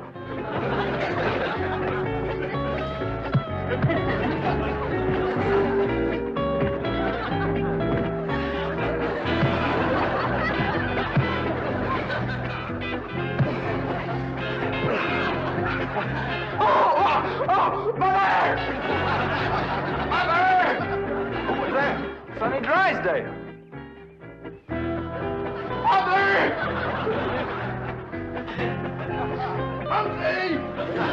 He's a mean critter, Jed. Yeah, Pa, he bites. I did him a favor, and he commenced to hitting me. I claim us Clampetts have been insulted by the Drysdales. Let's go feud them. Oh, now. Why, we could whoop them with one hand tied behind us. We ain't got no cause to whoop 'em, Granny. No cause. Why, just yesterday I went over there to the Drysdales to borrow a cup of possum fat. And that butler fella that lives over there, he says to me, you wouldn't pull my leg, would you? And I said, well, one good turn deserves another. Stick it up here and I'll give it a yank. And do you know that he slammed the door right in my face? Let's go. Now, hold on. Now, we're all going to calm down. Go next door, talk to Mr. Drysdale. We'll straighten this whole thing out. Come on. There, there. Mother's baby is going to be all right. Was it just a dreadful experience, darling? Dreadful. Margaret, Sonny, Clampetts are here. They followed me.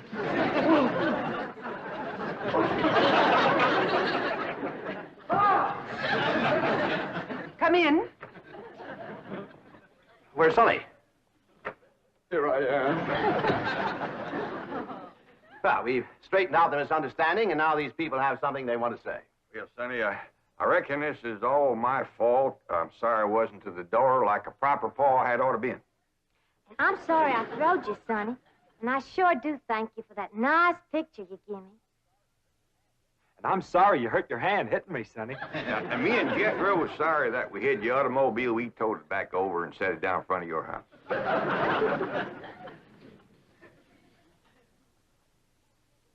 Well, I can't think of nothing I'm sorry for. But we sure would be proud to have you all come and take Thanksgiving victuals with us.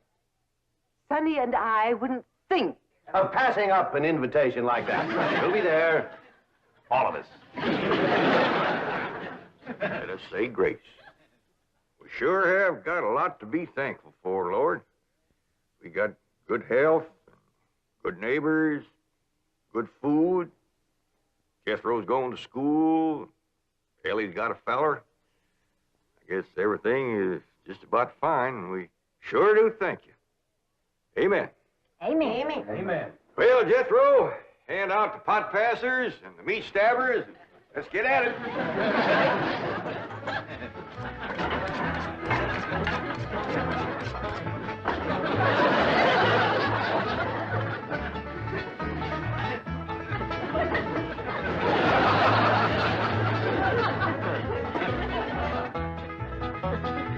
Debbie's on drumstick.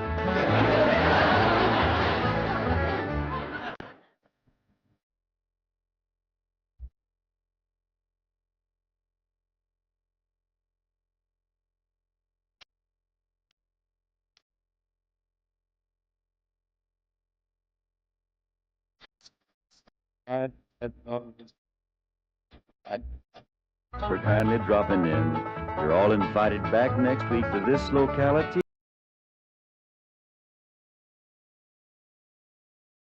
You're likely to stumble a time or two. Well, I reckon your slate's as clean as any. Danny, Jethro and me's got some more election posters ready for you. Well, give them to my campaign manager here. I can't stand it no longer. I gotta peek through the hedge and see what Miss Drysdale's up to. She ain't up to nothing. We could have told her that. Well, let me see the posters. Maybe we can stir up something. Granny the Possum's Choice. Vote the Granny ticket. Granny will cut taxes. Granny will cut taxes? Yes, sir. That's a real popular campaign promise. Everybody from mayor to president makes that one. Yeah, but Granny ain't...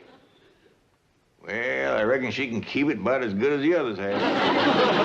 You got some more, too, Paul. Where do you want them? I want 'em where Mrs. Drysdale is sure to see 'em. Wednesday is Possum Day, and there still ain't no sign of her campaign. Ain't no sign of Possum Day, neither. What do you mean? Well, Ellie and me's been all over Beverly Hills. It don't look like they's getting ready for no festival. No parade or nothing. We'd ought to gone back home like we started to. Yeah, instead of letting Mr. Drysdale talk us out of it. Yeah, we could have... Now, young'uns. Mr. Drysdale promised us a bigger do than the one back home. And he is a man of his word. Chief, why did you lie to them? I did not lie to them.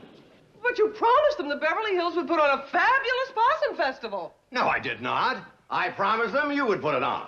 Now, it's up to you to see that I keep my word. But there's nothing I can do without the official approval of the city. I told you how to get that. Threaten them. Tell the mayor and the council that unless they cooperate, I'll move my bank and the Clampetts out of Beverly Hills. I did. I'll bet that got some action. Yes, they stood and applauded for 5 minutes. Okay, that's their last chance. We're taking your possum festival to another city. You've already been turned down by Pasadena, Santa Ana, Azusa, Cucamonga. All right.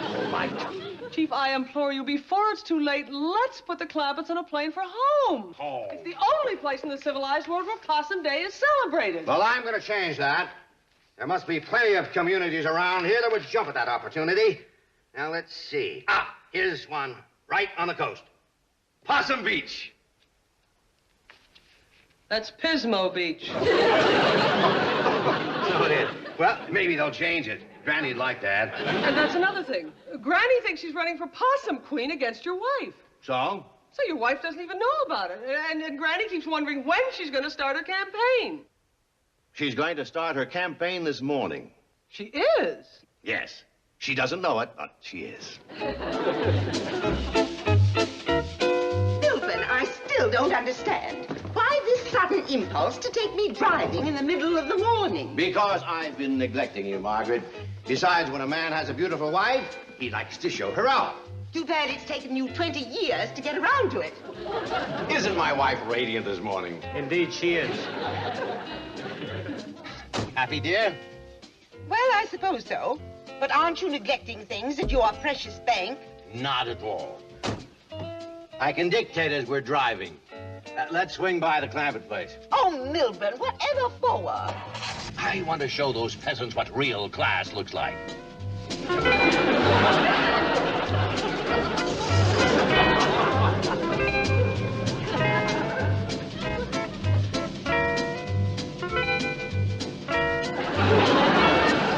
How long are we supposed to wait out here? All Mr. Drysdale said was to go out front. There was something coming by we ought to see. Well, he better hurry. Yonder comes the limousine.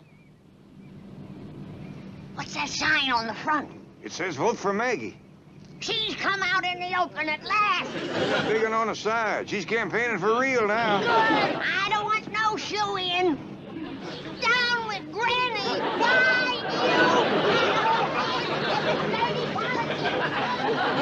Disgusting exhibition. What's that, dear? Granny is running behind. She probably thinks she can beat you to the corner. Beat me? In a limousine? Huh, how utterly absurd. Bet a circle of blocks she'll follow us clear into town. That woman is a disgrace to Beverly Hills. She and her entire family should be run out of town. Did you notice that sign on the front of the mansion?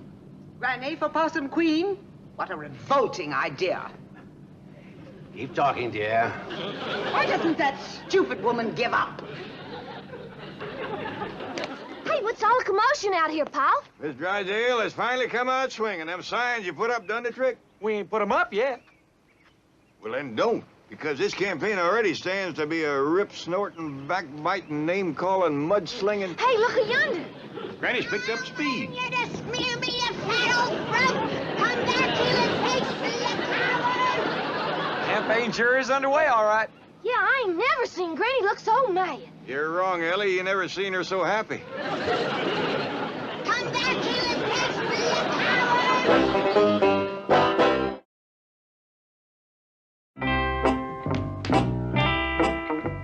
Right in here, Jethro. Easy now.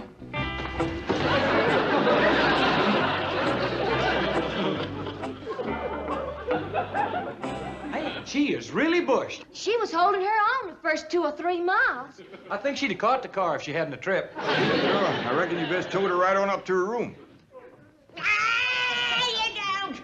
I got a campaign to run. Granny, I think you've done enough running for a while. I declare you look like the last prune in the box. I'll be all right. Get me out of this thing.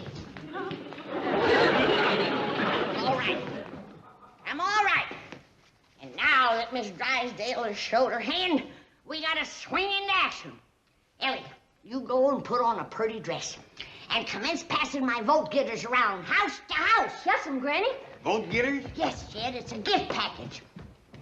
A little sample of my lye soap, some candied crawdads, a couple of molasses cookies, and for them voters that's on the fence,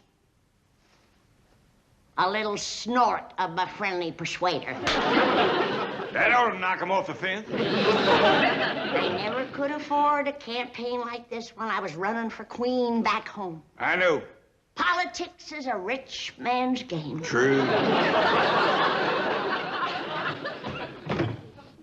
Jethro, you get busy and start making me some signs mean-mouthing Miss Drysdale.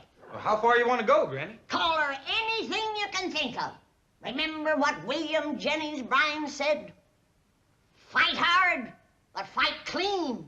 Well, you ain't fighting clean, Granny. Of course I ain't. William Jennings Bryan was a loser. Uncle Jed, can't Granny get arrested if she goes to calling Miss Drysdale names? No, boy. That's the beauty of politics. You can do it legal and get cheered in the bargain. Granny is running behind. Well, she probably thinks she can beat you to the corner. Beat me? In a limousine? How utterly absurd. Better circle the block. She'll follow us clear into town. That little woman is a disgrace to Beverly Hills. She and her entire family should be run out of town. I told you I'd get Margaret's campaign going. Call the radio station and buy some time. For this? Well, with a little editing and the proper questions, this can make a very explosive interview. It might even get Margaret elected Possum Queen. You are a victim of self-hypnosis. There is not going to be a Possum Queen or a Possum Festival or a Possum Parade or a Possum anything. You haven't taken care of those details? All right. Don't get hysterical. I'll pull this out of the fire for you. When I get through at the radio station, I'll pick out the spot for the celebration. Let's see. Seal Beach, Costa Mesa, Dana Point, San Clemente. Oh, I'm going to make one of these little communities world famous as the home of the International Possum Festival. Oh, I'll need to borrow your car. What for? Just fly out the window. Ellie, you don't give these out to nobody under voting age, do you? No, ma'am, Granny. Good. First batch went over pretty well, did it? Well, it kind of depended on who come to the door. If it was a man, we generally hit it off just dandy. Some of them didn't want me to leave. Real interested, was they? Yes, ma'am. A couple of them said, come over later and have supper with me. Well, if I can find the time, I'll go. Granny, how's this for a mean-mouthed sign? Well, that's the right idea, but it could be a mite stronger. Oh, look at this side. Better. Ready? Mr. Drysdale said there's a radio program coming on that he wants us to hear.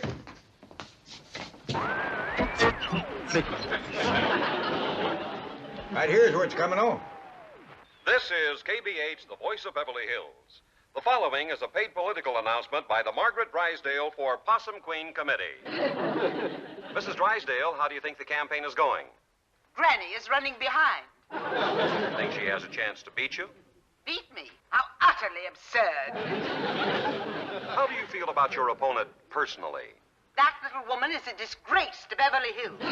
She and her entire family should be run out of town. My doggies, that's hitting low.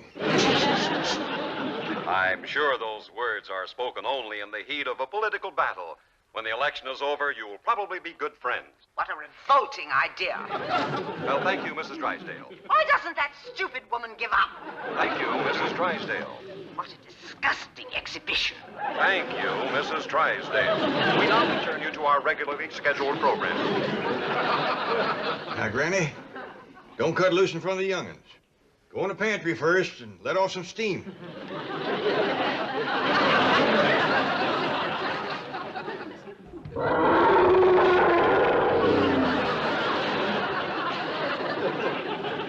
Uh-oh, fetch your back, Jethro. I'm sorry, Granny, but there's a limit, even in politics.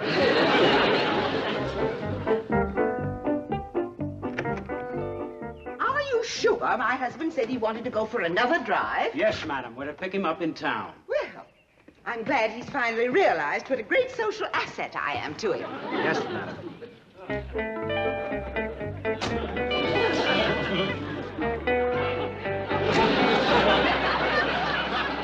Come on, Ellie, come on. Just wanted to make sure I had all the vote getters. All right, get up here in the back, honey, so you can hand them out. Yes, Daddy. Duke! Go around the neighborhood now and give everybody a look.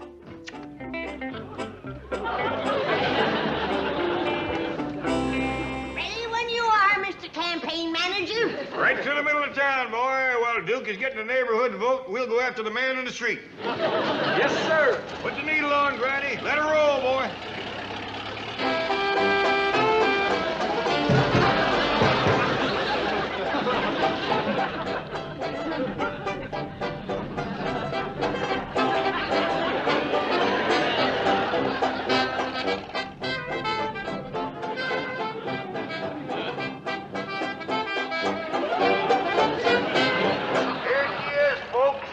Possum Queen of Beverly Hills. Now remember to vote for Granny. You call that campaigning? Give me that thing. Margaret Drysdale ain't nothing but a snooty old bag of wind. Anybody that'd vote for her would suck eggs.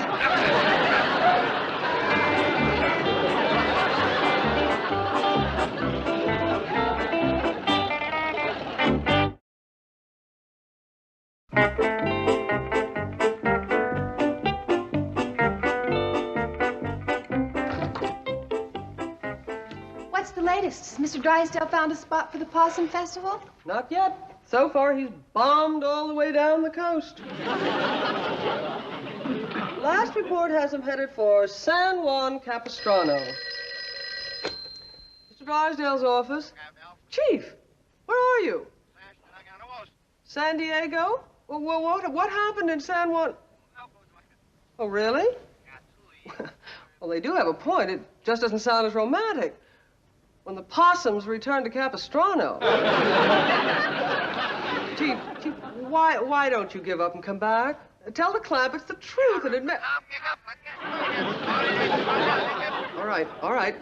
You're the boss. He's confident he can sell the Possum Festival to the next town. If he doesn't, he'll just about have to come back. He's almost to the border.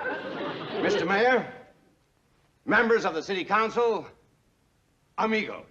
I propose to make your little village famous as the home of the International Possum Festival. We're going to have a big celebration. Parade, a possum queen. How does that sound? Oh, I see you're very interested in that beautiful red convertible. Well, I'll tell you what. If you'll have the Possum Festival here, you can drive that car in the parade. That car, you drive? Ah, el americano dice que podemos manejar su coche. What'd he say? Now, wait a minute! Not now! I'm at the Possum Festival!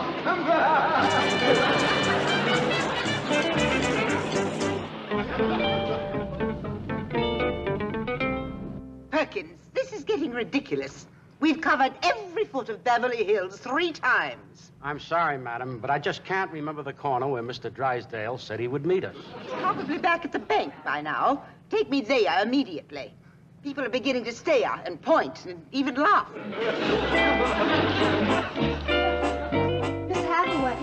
Miss Hathaway. I'm sorry, Janet, there is no further news. Ever since the chief crossed the border, a curtain of silence has descended. Well, there's plenty of noise around here. The Clampetts are circling the block in Granny's campaign truck. They're announcing a big political rally in the bank parking lot. Oh, dear. Well, let's get down there and see what we can do. Now gather around, folks. Granny's going to discuss the issues of this campaign. You're going to hear some real name calling and mud slinging. Granny. Now, after the speech making, For them voters that's still undecided, my daughter is going to pass among you with some friendly persuaders. Now, we're going to start off the rally by singing Granny's campaign song. Put your needle on.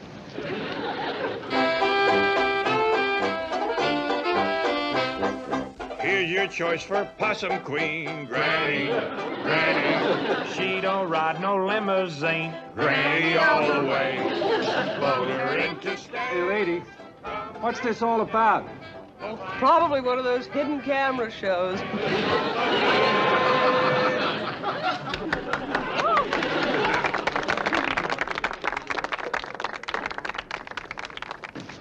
And now, folks, here she is, the next Possum Queen of Beverly Hills, Granny! Fellow citizens, I'm gonna tell you about the woman that's running against me in this election. She has the brain of a chicken, the disposition of an alligator, and the figure of an overstuffed silo. Folks, what the candidate is hinting at, well, as you know, the queen gets her weight in possums. Well, Granny here don't weigh 7 stone sopping wet. But in order to balance off Ms. Drysdale, it's going to take 30 or 40 good-sized possums. And where is them extra possums coming from? From your own backyard. Yonder she comes! Maggie, Maggie! What is this outrageous spectacle? Look what she's got writ on her car. The next Possum Queen. Oh! Oh, no! Look at her run. She knows when she's whipped.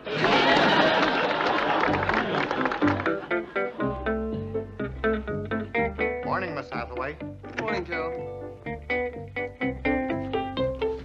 Oh, dear, still not back. Morning, Miss Hathaway. Happy Possum Day. It's not funny, Miss Treagle. I was just about to call the Missing Persons Bureau. You mean Mr. Drysdale is still... Not a trace. I didn't sleep a wink last night. Neither did I. Chief! What happened? Where have you been? Riding a burro across Mexico. Well, what about my car? Just a little misunderstanding. I got it back this morning. But there isn't going to be any possum festival. I was even turned down by Death Valley. Oh, I should have listened to you, Miss Hathaway. I never should have lied to the Clampetts. It was just my foolish pride. No. We'll take you home so you can get some rest. No. First, I must face the Clampetts and tell them the truth. Confess everything. Yes, Chief. I'm through with dishonesty and deceit. Yes, Chief. Oh, what a bitter lesson I've learned. Granny, where are you? In here, Jed. Granny, we got to get out and vote. If it's like back home, the polls close at 10 and we... Why ain't you in your candidate outfit? 'Cause I ain't a candidate, Jed.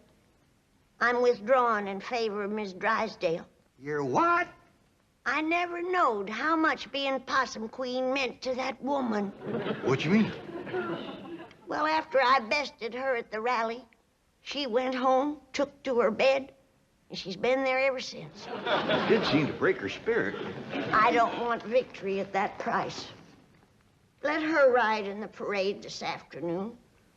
Let her get the cheers and the glory. It's her hometown. Granny, you're a little woman, but you got a mighty big heart. Paul, Mr. Drysdale wants to see you. Hello, my friend. What in tarnation happened to you? Ellie, fetch my jug. This poor man looks like he's been drugged through an asshole. Speak up, Chief. Tell them. Can I wait for the jug? All right. Mr. Clampett, Granny, I have something terrible to tell you. Now, we heard about your wife, and you can stop worrying. Granny's pulling out of the race. What? We ain't even going into town to watch the parade. But that's what Mr. Drysdale has come to tell you. Yes, you see, You're positive you're not going into town? Positive. I don't want to take none of the glory away from Miss Drysdale. Oh, that's a wonderful gesture, Granny. Of course, it's too bad you're going to miss that fabulous parade. It's going to be the greatest in the history of Possum Day. Marching band, floats, giant balloons, mounted riders, clowns, jugglers, airplanes, tanks, and elephants. Sorry I couldn't find it right off. Don't need it now, Ellie. Granny's news picked that poor...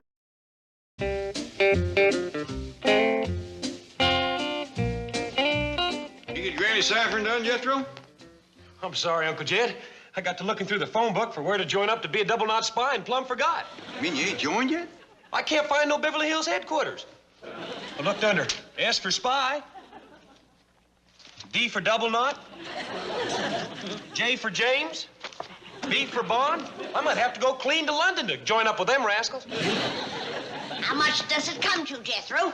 The boy ain't done your ciphering yet, Granny. Like I said, Granny, right around 11 million.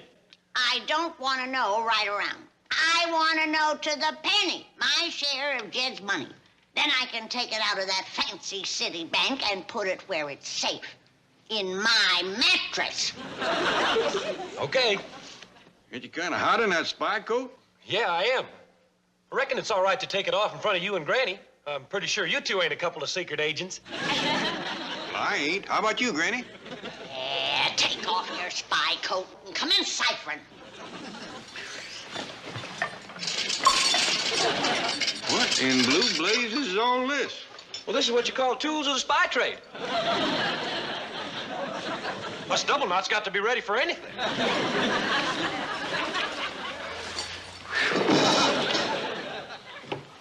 Don't this kind of slow you down? Well, yeah. When I'm wearing that and my iron hat, it does take me a while to get where I'm going, but once I'm there, look out. Cipher me 1/4 of Jed's money before that banker spends it. How much you say it was again, Uncle Jed?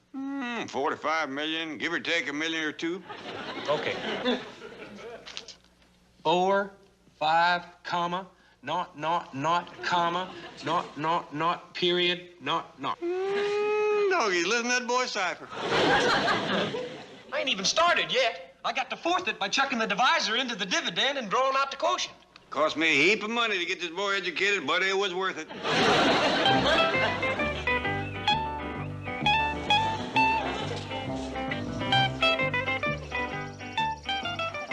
That's it, Arnie. I knowed you could do it. Well, you might just win yourself a prize at Miss Drysdale's dog show. See how easy it is, fellas?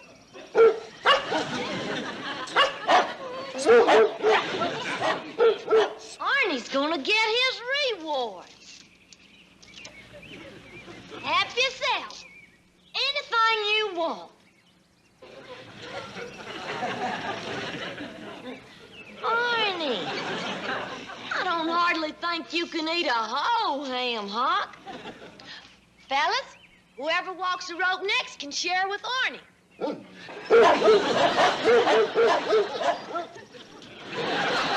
Rusty. I'm sorry, Rusty, but I don't think cats is allowed in a dog show. What's going on, Ellie? I'm learning my dog some tricks, and Rusty's kind of jealous. Well, learn him some, too. It's for a dog show, Paul. Miss Drysdale's giving it. Here's her picture in the paper. What's this? That's a prize for the best dog in the show. Yeah, you sure could get the prize for the most dogs in the show. They can all do tricks, too. Except old Duke over yonder. He won't do nothing. Will you, Duke? Old Duke's done it all, Ellie. At his age, he just wants to remember it. Anybody see my iron hat? Hey, who tied them ropes to my spy car? Well, I did. And yonder's your iron hat. Them dogs drinking out of my spy hat? Hey, you're gonna arrest it. Well, gee whiz, Jethro. Eating all them ham hocks made him thirsty. Where'd you get the ham hock? Well, that big basket on the truck. It was full of 'em. That's my survival kit.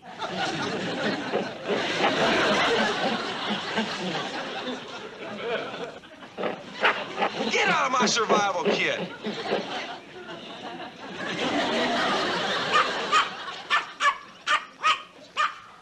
Oh, come on, get out of there. Take it easy, Jethro. Oh, Uncle Jed, I bet you old 007 wouldn't hold still for a bunch of dogs and apes climbing all over his spy car and eating up his survival kit. Where you going, boy? I'm gonna go find spy headquarters. I don't care if I have to drive clean to London. Hey, Jethro, wait a minute. Don't forget your iron hat. Well, you'd like for me to slap this on my head with water in it, wouldn't you, huh? Well, I'm too smart.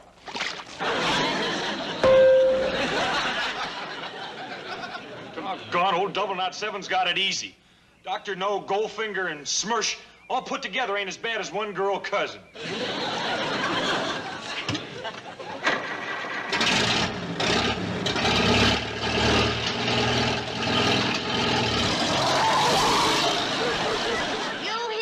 Mr. City Slicker Banker.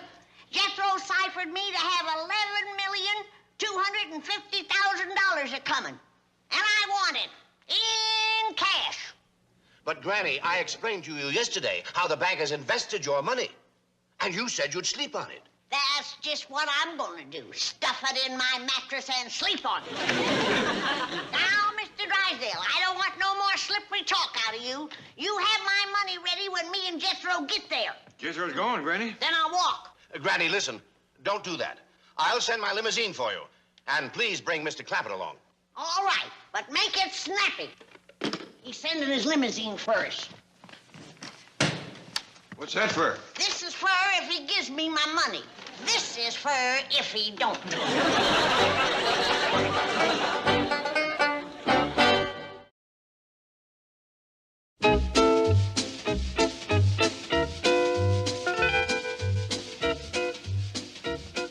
Did you send my limousine for the Clampetts? As per your orders, Chief. How am I going to explain the complexities of modern-day investment banking to a couple of hillbillies? I barely understand it myself. Fear not. I have marshaled an array of experts to aid us in that formidable task. Oh, good. Bring them in. Their words are to be found in these volumes on economics and finance. Here's an old friend from college days.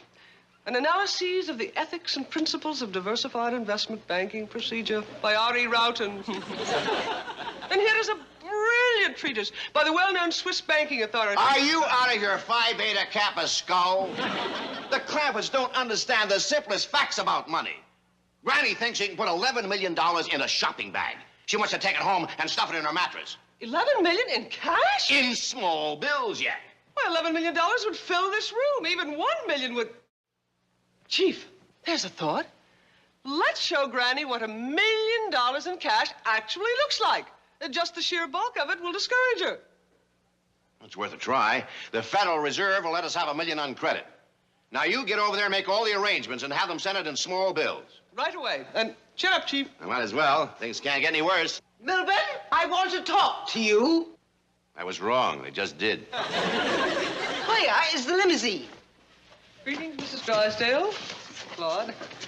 Milburn, I said, where is the limousine? I sent it to pick up the Clampetts. The Clampetts? Do you realize that Claude and I had to come all the way here from the psychiatrist's office in a common public taxi? Margaret, please don't bug me today. I have problems. You have problems. Do you know what the psychiatrist said? No, what?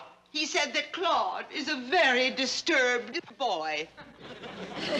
And do you know why? Because you're a bad, neglectful daddy. Don't call me his daddy. Milburn, how could you?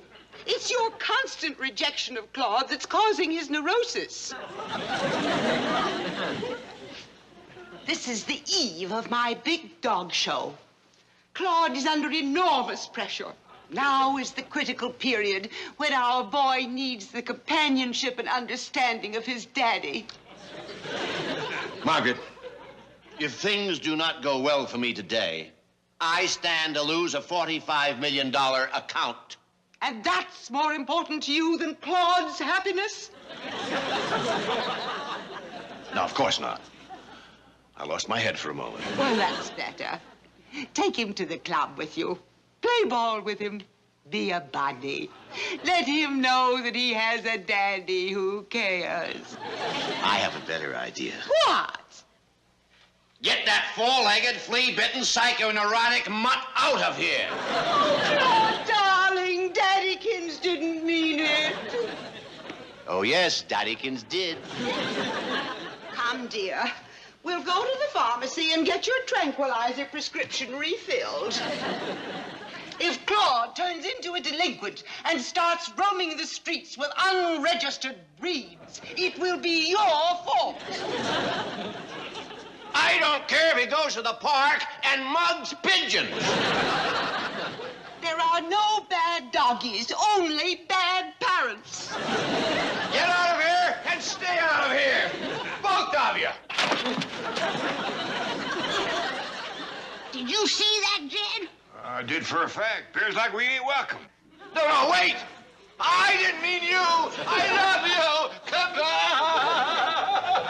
Claude, your daddy wants you back. Hurry to him. Oh, what a touching scene. Must you spoil this tender moment with your gawking?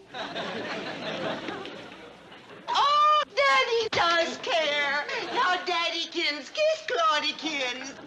That dog gets kissed. I get stuff thrown at me.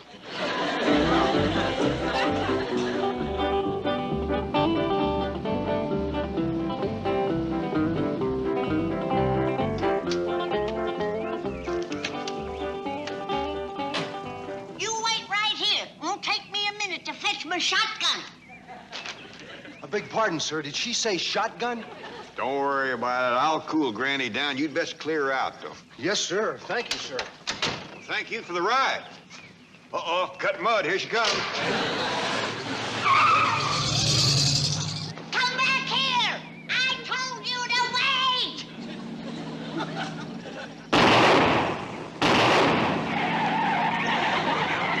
Granny, I do wish you'd stop spraying the lawn with that rock salt. It burns up the grass something awful. Wait till you see how it heats up Mr. Drysdale's hind quarters.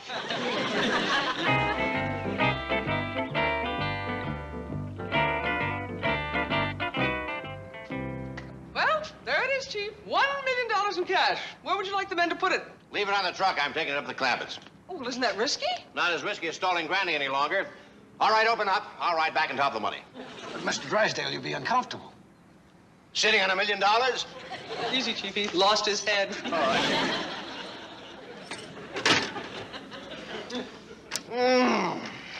And people rave about that new car smell. Chief, I worry about your riding in that armored truck. So suppose it's held up, you'll be shot. Can you think of a better way to go?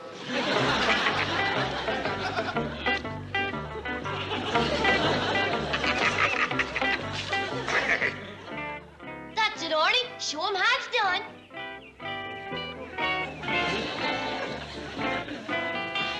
That's it, Arnie. Now, you fellas think you could do that?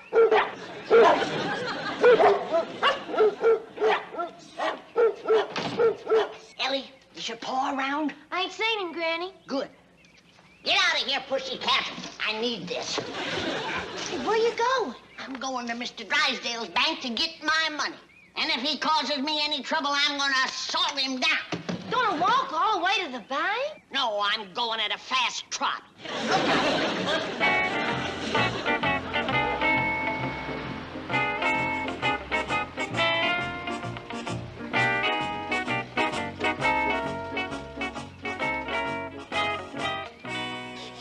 On top of my money, all of your dream. On top of my money, oh. Mr. Drysdale, we're here. Oh, darn. You know, young fella, I've ridden a lot of cars, finest in the world. but I've never enjoyed a ride as much as this one. Good. In fact, why don't we take a run around the block before we unload, huh? Is that you, Drysdale? Yeah. Hi, Granny. I've got something for you. I got something for you, too. Hey, that looks like a shotgun she's picking up. Yeah, it does, doesn't it? I think I'll get inside. Yeah, me too.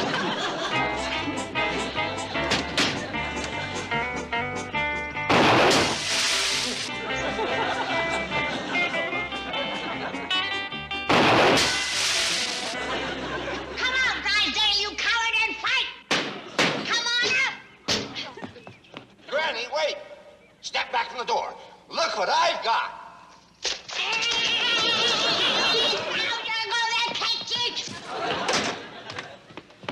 What's all the commotion? Drysdale's holed up in that tin wagon throwing stuff at me again. You in there, Mr. Drysdale? That all depends. Is Granny out there? No, she's going in. All right, then I'll come out. Mr. Drysdale, Granny's looking for you. Thank you, Ellie. Hey, now, can I ask you a favor? Can my dogs be in Mr. Drysdale's dog show? You counting on it big, Mr. Drysdale? Well, all right. Of course they can. Hey, fellas, come thank Mr. Drysdale.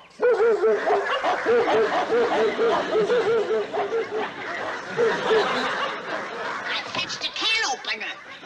You won't be needing either of these, Granny. Yonder he is. He's at it again. I get stuff thrown at me, and the dogs get kissed.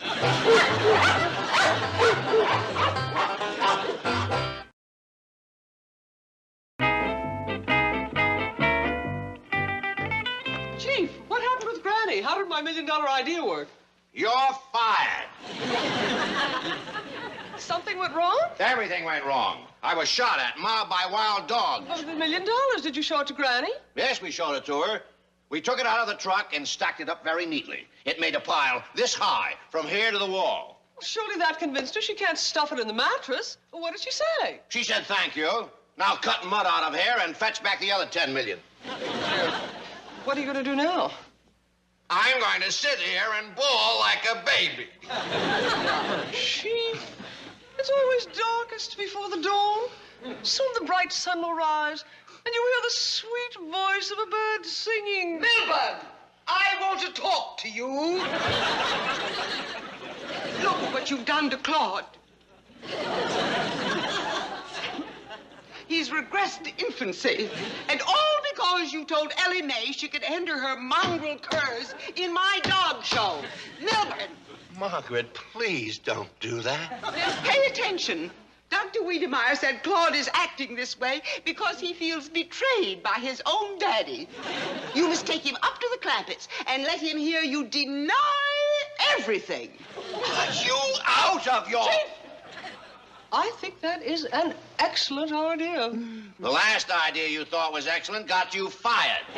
Leave everything to me, Mrs. Drysdale. I shall see that your instructions are carried out to the letter. Bless you, Miss Hathaway. Bye-bye, Lambykins. Daddykins will make everything up to you. Indeed he will. He shall see that Claude's shattered ego is restored by his loving daddykins.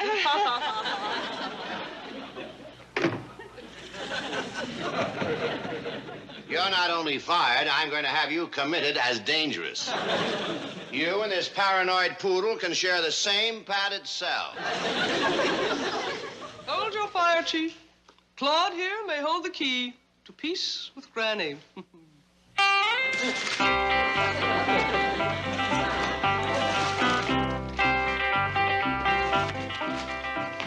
You still trying to get that $1 million at your mattress? Yep, and I'm doing it, too.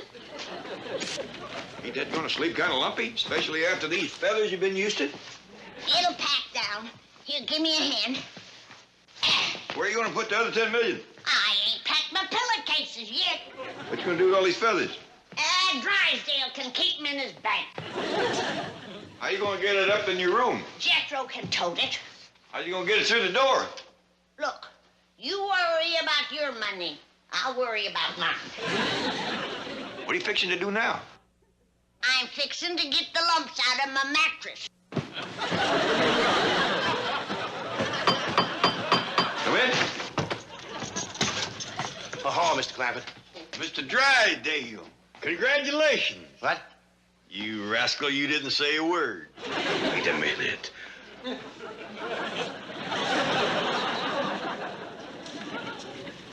That's a dog in there.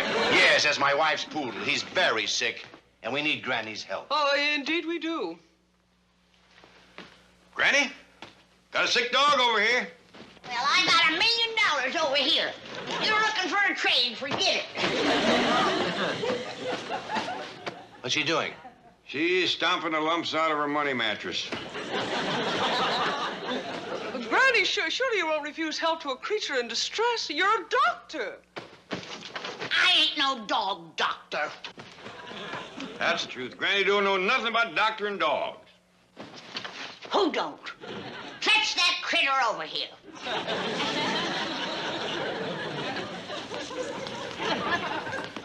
Do you think you can get him well in time for the dog show? Of course I can. But you'll have to hold off bringing over the rest of my money. I can't doctor dogs and stuffed mattresses at the same time. Anything you say, Granny.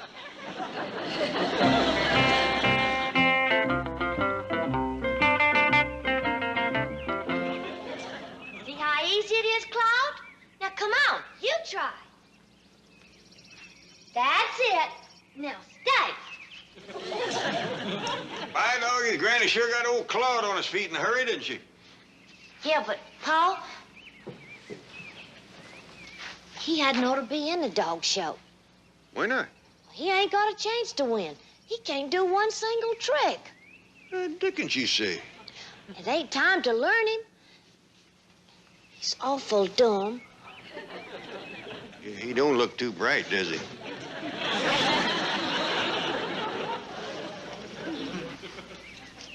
Well, little Ernie's got him beat 40 ways to Sunday. He's bound to win. It sure is going to break Miss Drysdale's heart. I know she's counting big on winning. I wish little Arnie was a poodle. What you mean? Well, I'd tell the folks over to the dog show that he belonged to Miss Drysdale. Kidding me, that sure is thoughtful of you. I say, with Granny's help, maybe little Arnie could turn out to be a poodle.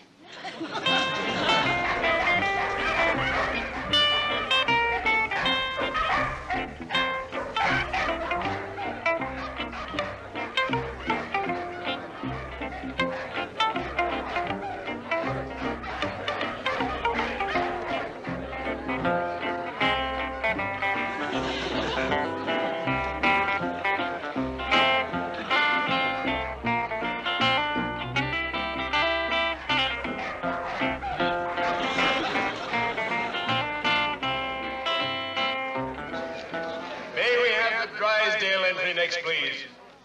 Will the handler bring Prince Claude of Burgundy to the judge's stand, please? Milford, aren't you thrilled? You bet I am. Granny's million's back in the vault. I mean, it's called Claude. Now pay attention, like a proud daddy. Come on, little Arnie. I mean, Prince Claude.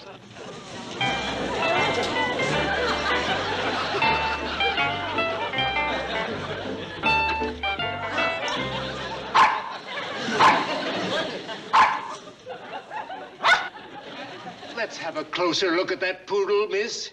Yes, sir.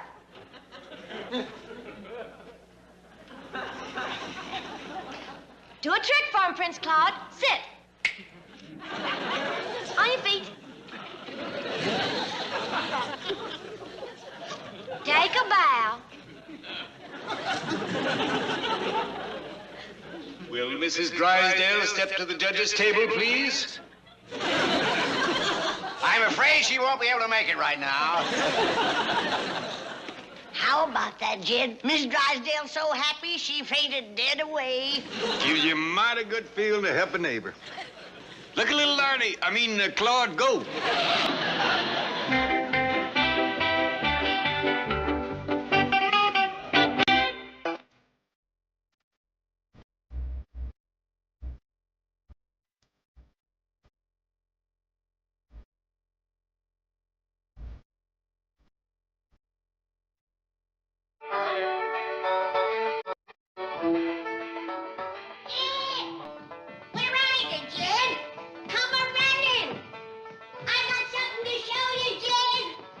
Granny? You're the head of the Clampett clan. When you see what's coming down them stairs, your heart is gonna swell up and burst with pride. Well, let's take a look.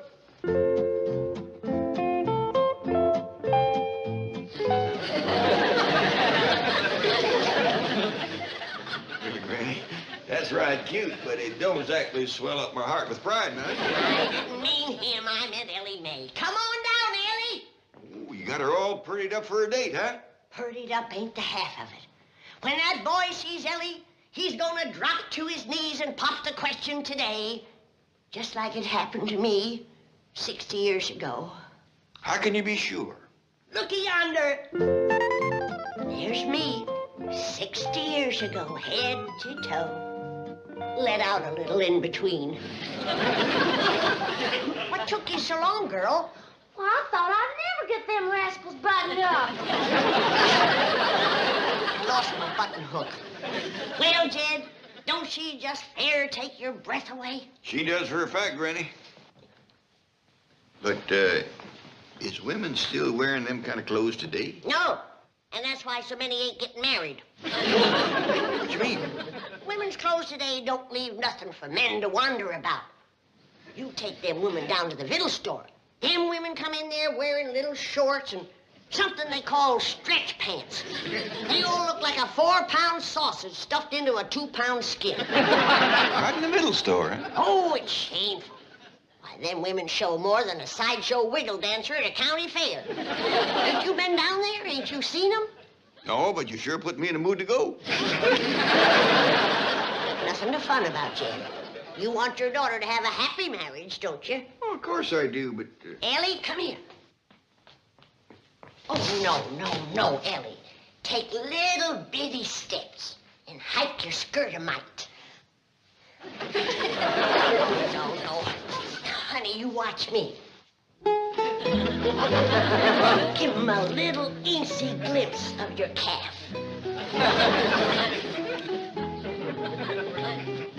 Drives a man mad. Granny, 60 years is a long time, and things change, including what drives a man mad. Are you trying to tell me? Howdy, everybody. Hey, Ellie, you're... What's so funny? You! What's that thing you got on your head? That's an expensive hat. Special made. Cost my paw 2 pigs and a chicken. If you ask me, it'd look better to wear the 2 pigs and the chicken. I reckon nobody asked you, Jethro. Well, all right, but her fella's coming up the driveway now, so she better hurry and get into some courting clothes. She's wearing courting clothes. Them? There he is. I'll go let him in. No, Ellie. It ain't proper for a young girl to be ready when her beau comes to the front door. We'll wait in here. Your paw'll let him in. I sure hope I can remember his names. He sure does have a bunch of them. Hello, Mr. Clampett. Howdy there, young fella. Jethro, you remember Mr. CPA Rodfern Fred Penfern Pot? Penrod. I always forget that one. That's my name, simply Penrod. Well, simply, this here is Jethro. Good to see you again, Simply. Fred. No, that's Jethro. I'm Jed. I'm Fred. Now you're getting it. I don't blame you for getting mixed up with other folks' names. You got enough to do to remember your own. You must have 8 or 10. Howdy, Mr. Redfern. You're in for a surprise. Ellie? No, Simply, this here's Granny. Simply. But he wants us to call him Simply Penrod. Praise be. I never could remember all them other names. Hi there, Fred. Ellie. What are you, a Gibson girl? Shucks, no, I'm a Clampett. Give the boy credit, Ellie. You remembered your first name. That's better than he did with any of the rest of it. I mean, what are you doing in this strange costume? Funny looking, ain't it, Sim? Yes, it is. You think that's funny, do you? Walk for him, Ellie. You're right, that's really funny. Why, you silly pig Now, squeak, you don't know... Simply and Ellie, I reckon it's time for you to get going. Come on. Maybe we ought to stay here, Ellie Mae. All I've got's my motor scooter. You said you'd ice pop our car. Oh. There it is, Simply. It's all yours. Is this your car, Mr. Clampett? Well, strictly speaking, it belongs to my cousin Pearl, but I can keep it as long as I keep her boy Jethro. I'm afraid I don't know how to drive this. Jethro! So maybe we'd just better stay here instead of going out to dinner. Oh, fine with me. Granny's cooking up hog jowls. Maybe we can both get on the scooter. Oh, no need to do that, young'uns. Jethro, drive you any place you want to go. Sure I will. Come on, Fred. Up there? Yeah, come on, little fella. If he laughs anymore at your courting dress, make him walk home.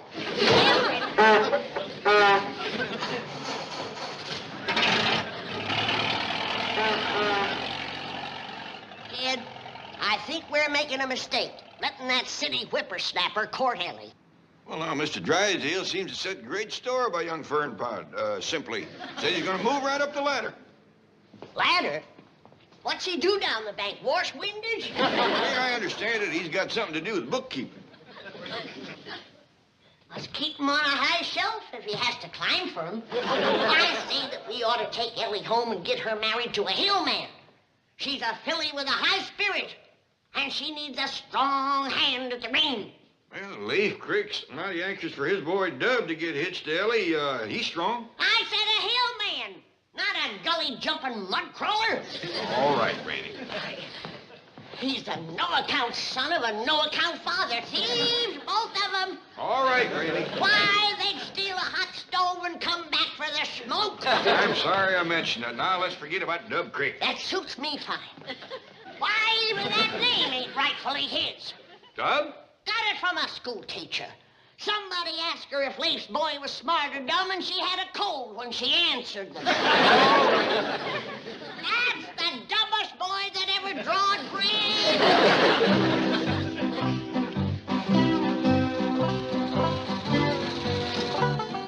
Well, boy, now you're gonna commence a courting that sweet, beautiful, rich Ellie Mae. Wake up, boy. I'm awake. Then open your eyes. What for? 'Cause we's there. We's where? At Jed Clampett's house, doggone it. Now open your eyes and have a look. What for? I believe you.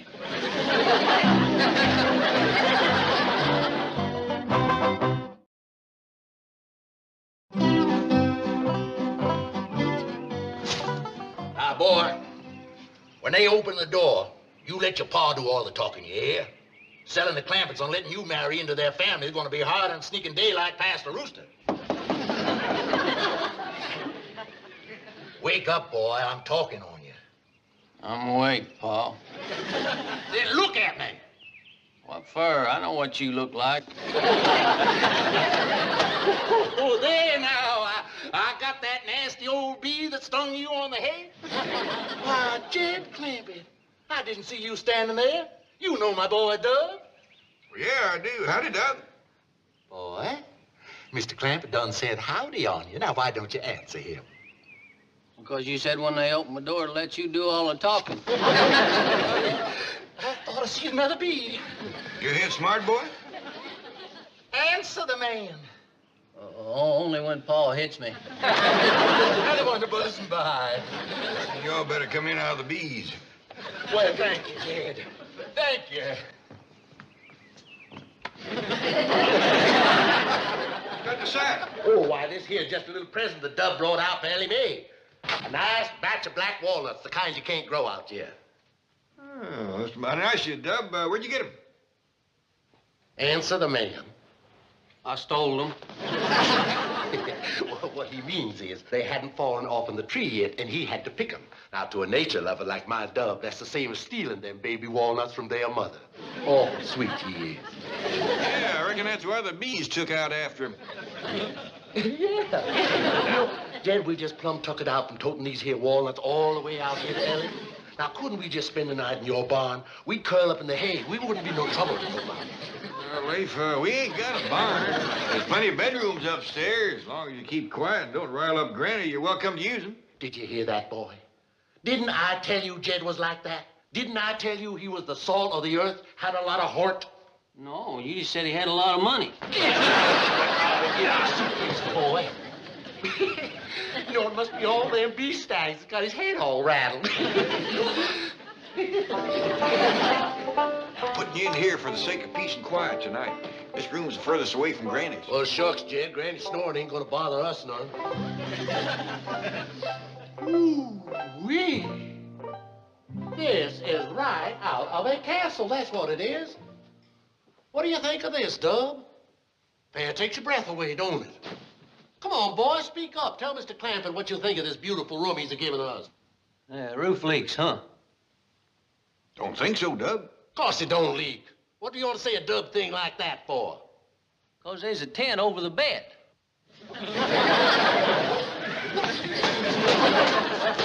You're gonna ruin my hat.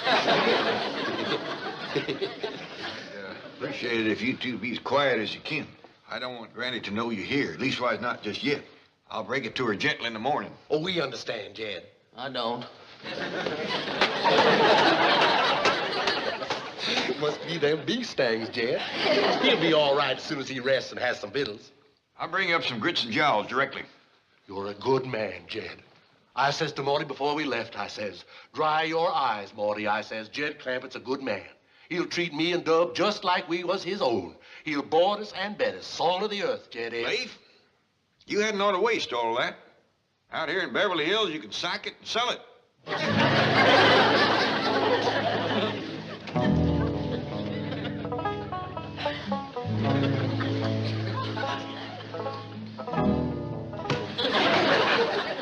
Now, you get yourself cleaned up and you get into them store-bought and city-made courting clothes of yours and you ask Ellie Mae to marry you.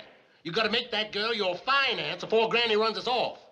I think you mean fiancé. You mean fiancé. I mean finance. Hey, Uncle Jed, I just seen old Leif Crick's car out front. Is he here? I don't want Granny to know they's here.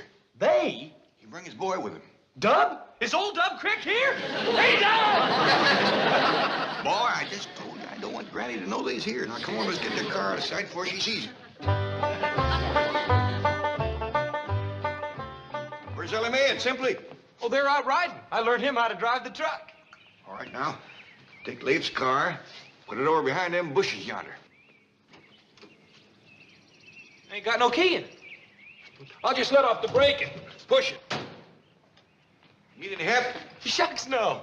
Remember now, keep this whole thing quiet. Okay.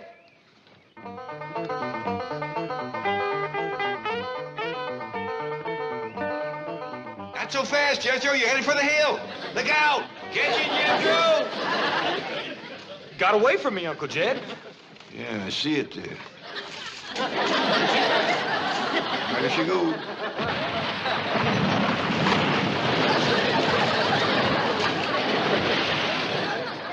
Looks like Leif and his boy is going to be with us longer than I figured. What was it, Paul? Some poor sucker's car just went crashing down that hillside. You know, if I wasn't sure our car was parked out front, I'd... Hey, there's that old bank of Drysdale. He's the rascal I want to talk to. He runs the bank. Are we gonna rob it? I'm gonna get you a job in that bank. Well, then we're gonna rob it, huh? You get in your car. Go.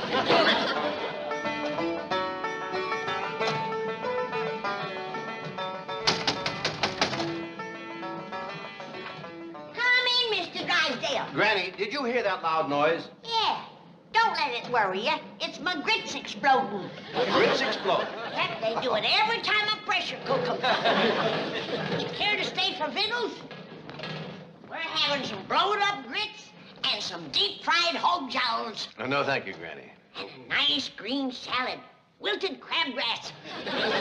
No, thank you. Tadpole soup and some candied crawdad tails. No, really. As a matter of fact, Miss Hathaway is having dinner at our house, and I was hoping that Ellie Mae and young Fernpile could join us. Oh, he's the young CPA at my bank.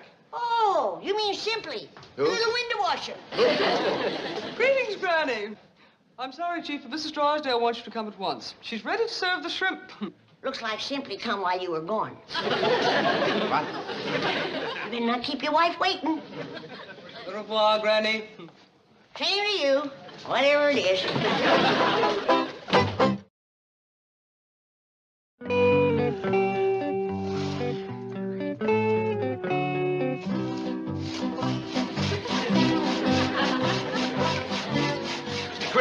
Doing the work of two men, as usual. Human dynamo. Why, it's beautiful Miss Jane and handsome young banker Drysdale. You know, for a minute there, I thought I was seeing Ginger Rogers and Fred Astaire. By George, Crick, you're too good for this kind of back-breaking work. Now, won't you reconsider taking a job in my bank? You mean a white-collar job? Yes. Well, sir, it's too late for me to change the hard-working habits of a lifetime. All I can hope for is that my boy has it better. You have a son? Well, you wouldn't know he was my son, ma'am. My boy Dub has a head on his shoulders. Smart lad, eh? Mr. Drysdale, smart just ain't the word for that boy. Chief, Mr. Crick's son sounds like a natural for our executive trainee program. Just what I was thinking. Mr. Crick, can your boy fly out here and talk to me about a job? Fly? Why, Mr. Drysdale, just for the honor of shaking your hand, that boy would crawl out here on his hands and knees. Just have him fly out. I can't, Mr. Drysdale. I'm a poor man. All I got are the rags on my back. Oh, of course. How thoughtless of me. Here. Sir, I couldn't take money from you.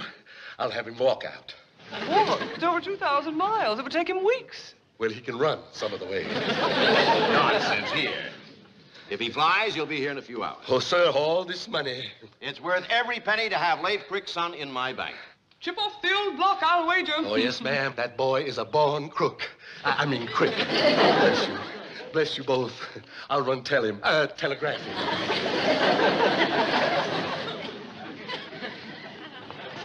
If I didn't know better, I'd swear you were Ginger Rogers and Fred Astaire. Wonderful man. Yeah.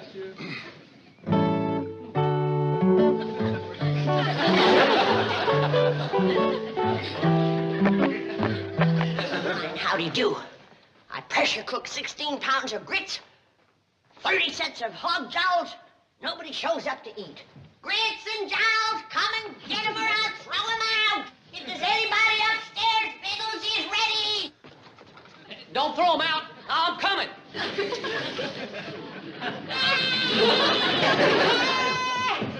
a creak in the house. Where's my shotgun? Oops, I forgot. Jed, come a-running. Fetch my shotgun. Hey!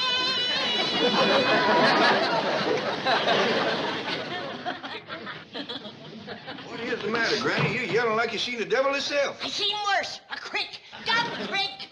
Too bad, Uncle Jed, after we tried so hard. Ow, my toe! It must be gonna rain. Why don't you go out in the kitchen and have some victuals? Just 'cause it's gonna rain ain't no cause to stop a fellow's toe. Now then, Granny, just where did you see this, crick, was it? Yes, it was it? Dumb creek in his underwear. He came flying down them stairs, and when I yelled at him, he went flying back up. Kind of like when you seen that giant jackrabbit nobody else could see, huh? That jackrabbit was here, and Dub Creek is here, and probably is no good Paul along with him. Well, then, their car ought to be sitting out front, huh? Yeah, let's go set fire to it.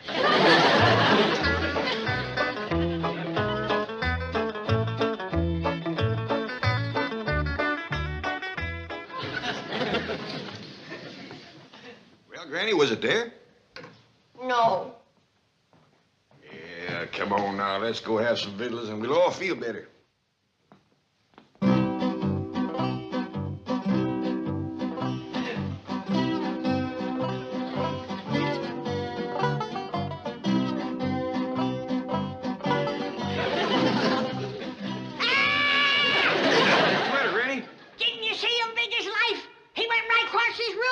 Giant jackrabbit? No, Leif Crick, he's here. Maybe you've been working too hard. I tell you, I've seen him.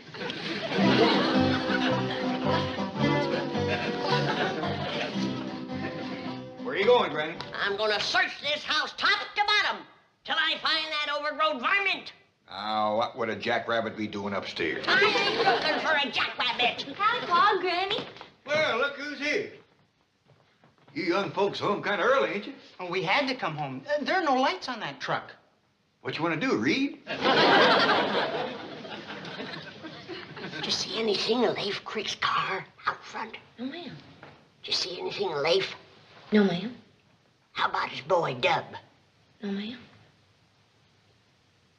I don't suppose you saw anything of a giant jackrabbit. You women folks is through whispering. I think you ought to invite this young fellow to stay for supper. How about it, Simply? Fred. No, I'm Jeff. Mr. Clampett, my name is Fred Penrod, period. He's come up with another one. Well, let's go sit at the table before my tadpole soup gets cold. Oh, I just remembered. I've got to work on the books tonight.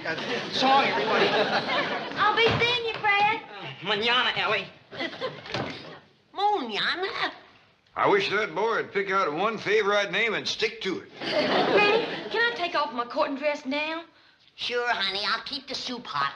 Won't take me long. Hurry up, boy.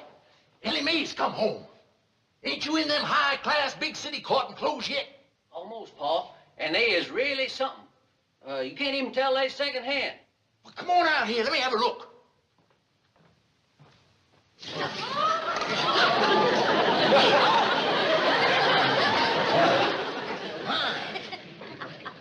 I've never seen nothing like that before. Are you sure them's real big city clothes? Yes, sir. Luke Short over at the general store in Sibley bought these off a fella that worked at the racetrack in Hot Springs, Arkansas.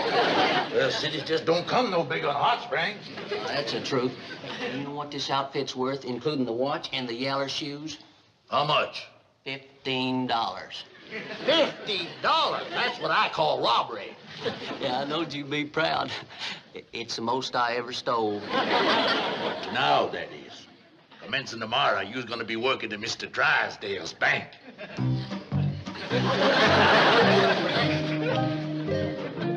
Now, by dingies, we'll find out if I'm seeing spooks or cricks. I never knew a crick yet to pass up free grits and jowls.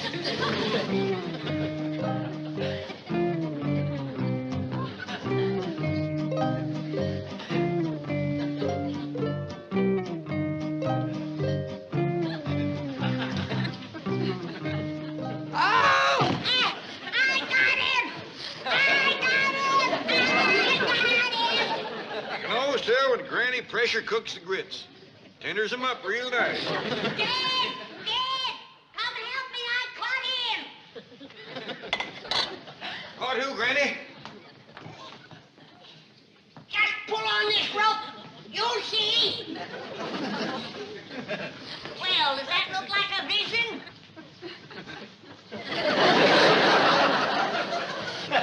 Oh, it looks like Jethro. Boy, it's worth your life to try to get seconds around here. Sorry, Jethro. I thought it was one of the cricks. Yonder she is, boy. Get to courting. Which one? I think your best chance is with the little one. Look,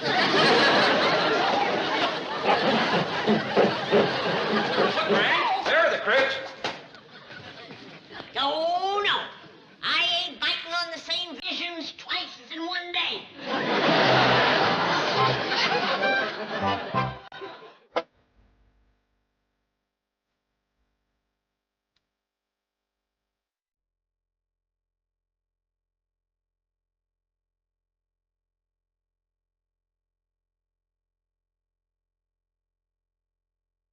যেটা ট্যাংরা মাছ দিয়ে করেছেন ডাল দিয়ে থোড় রান্না করেছেন সেটাও খুব ভালো লেগেছে। আপনাদের টিম ওয়ার্ক করতে কি কোনো ঝামেলা হয়েছিল? না। এটা খেয়ে মনে হচ্ছে যে এটা মোচার কোফতা। ইট টেস্ট লাইক মোচা। ঢাকার রূপা এবং রাজশাহীর মৌসুমী কবি টিম ডি চলে আসুন।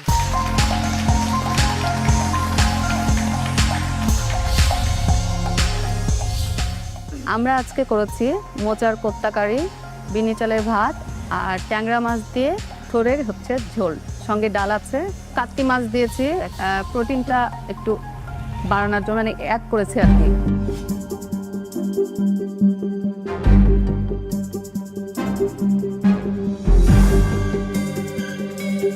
আপনাদের টিম ওয়ার্ক করতে কি কোনো ঝামেলা হয়েছিল?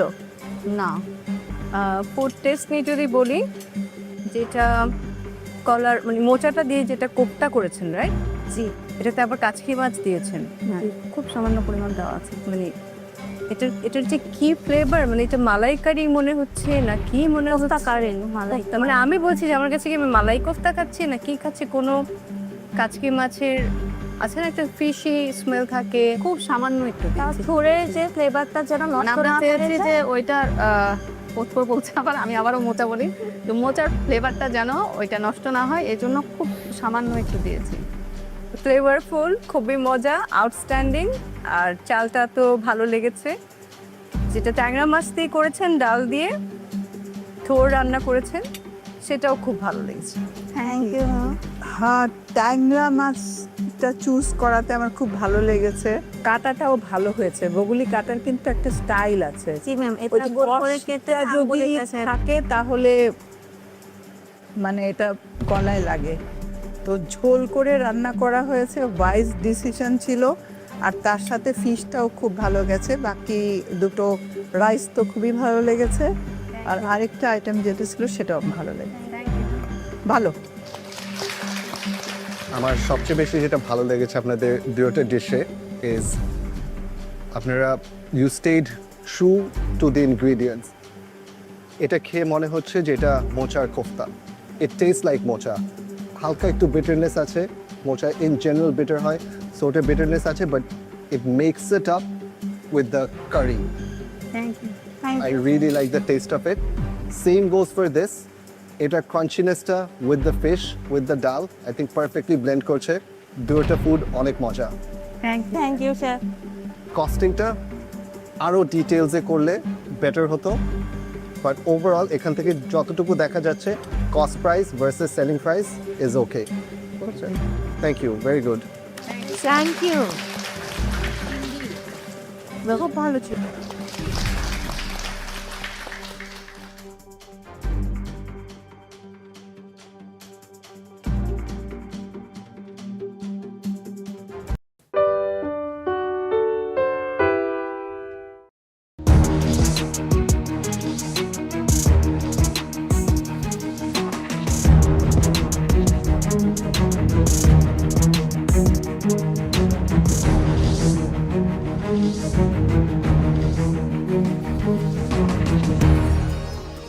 এবার আমরা কার কি টোকেনে লেখা আছে সেটা শুনবো। প্রথমে শুরু করি সাইমাকে দিয়ে। চাইনিজ। এবার জিনাত। গ্রিস। নিপা। স্পেন। এবার উর্মি মাহবুব। পেরু। সাফার। ফ্রেঞ্চ। ফ্রেঞ্চ কুইজিন পেয়েছি। ফ্রেঞ্চ কুইজিন এমন একটা কুইজিনের উৎপত্তি বলা যায় ফ্রেঞ্চকে। তো সেক্ষেত্রে আমি একটু কনফিডেন্ট ছিলাম যে কোনো দেশীয় ফিশ দিয়ে আমি ফ্রেঞ্চের যে কোনো একটা আইটেম করতে পারবো। লিনা, দেখি তোমার টোকেনে কি আছে। মেক্সিকো। আমি জানতে চাই নসিন, আপনার টোকেনে কি আছে? থাইল্যান্ড। ও বাবা। Juairia. Italy. And last Mousumi. India. India. India. বরাবরই আমি মাছ রান্নাতে একটু দুর্বল, তো এই জন্য মাছের যখন ফিউশন ইন্ডিয়ার সঙ্গে হলো তখন আমার একটু মানে ভয় কাজ করছিল। জাজেস, আমি তো পুরো বিশ্ব ভ্রমণ করে এলাম মনে হলো, বাট ফিশ কোথায়?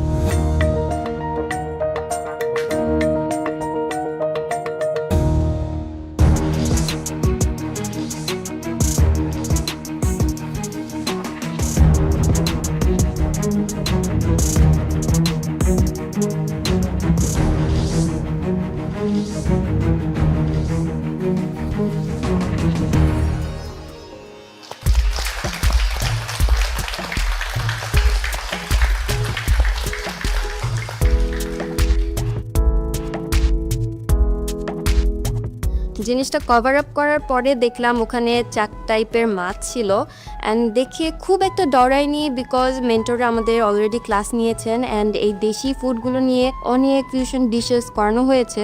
এই 4 ধরনের মাছেরই ডিফারেন্ট কাটস ভ্যারাইটিস আছে আমাদের রাঁধুনি গ্রোসারি স্টোরে।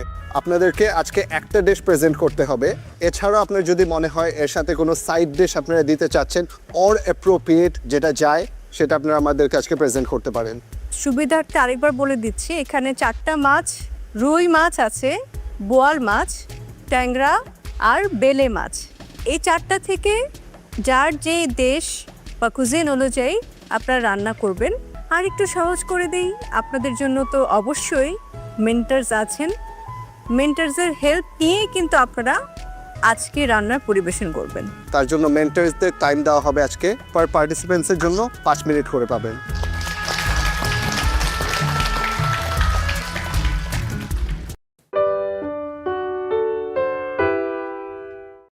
যে আজকে বটম 2 পার্টিসিপেন্ট আমাদের কাছ থেকে বিদায় নেবেন, তারা হচ্ছেন ডক্টর মুনিম এবং মাইমুনা। আমি তাদেরকে অনুরোধ করব এবারের সিজনের জন্য এই মহামঞ্চ ছেড়ে বিদায় নিতে।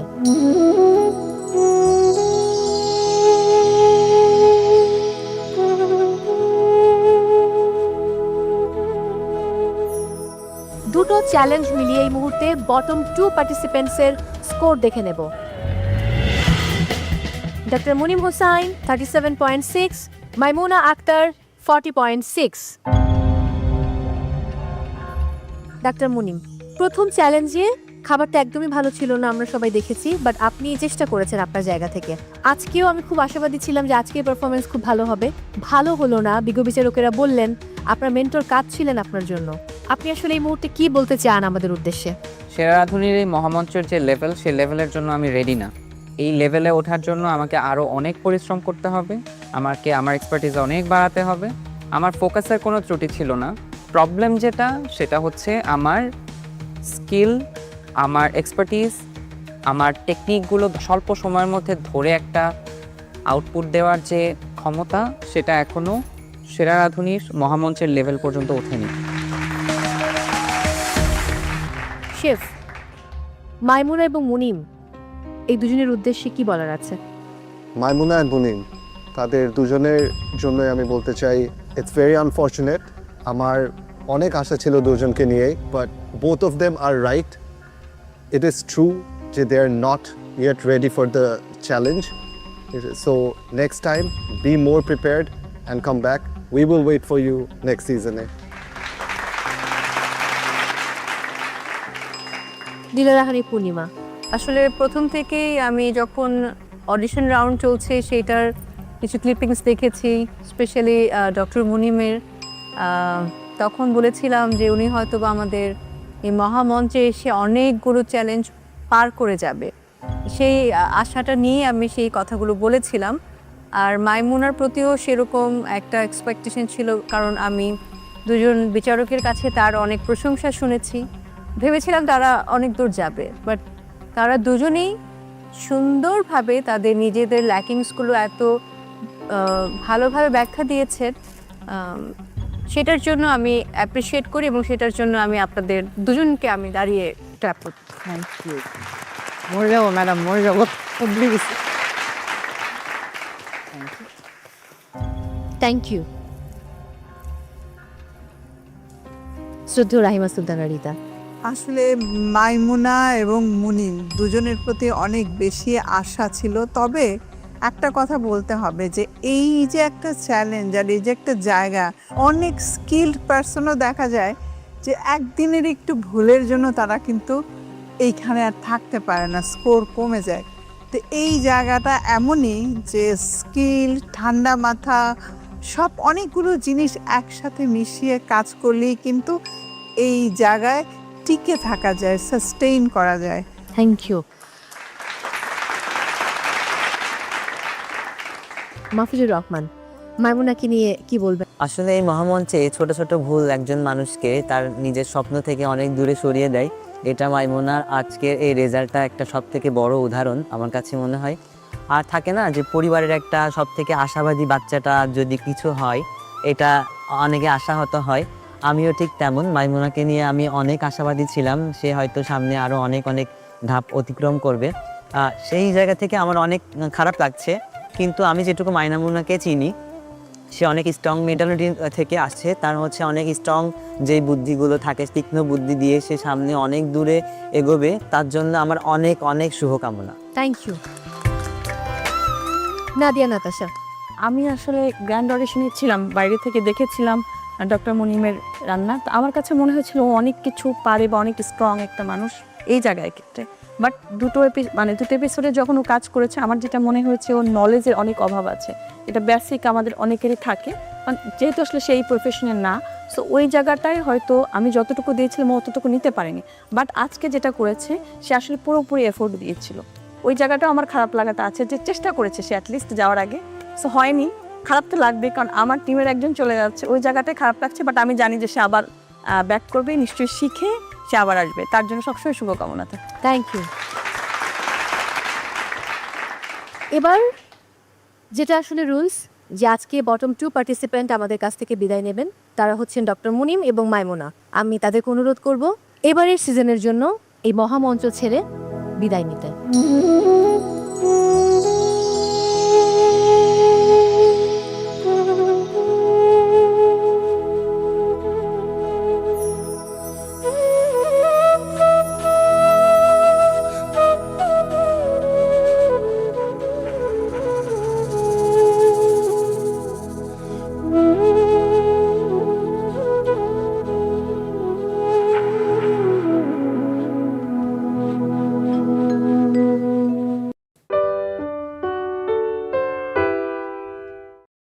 বড়াটা দেখে আসলে এত লোভনীয় লাগছিল যে এটা আগেই এটা ফ্রাই করি, বাট এটা যখন আমি খেলাম সেম প্রবলেম, সেম চিউই লাগছে, ব্লেন্ড হয়নি, সব ভেতরের ইনগ্রিডিয়েন্টসগুলো একটু কাঁচা কাঁচা রয়ে গেছে। আপনাদের টিমটা I felt was the strongest today and expectation অনেক বেশি ছিল। জয়পুরহাটের কুমু এবং ঢাকার শিয়াজুতি চলে আসুন আপনাদের রেসিপি নিয়ে।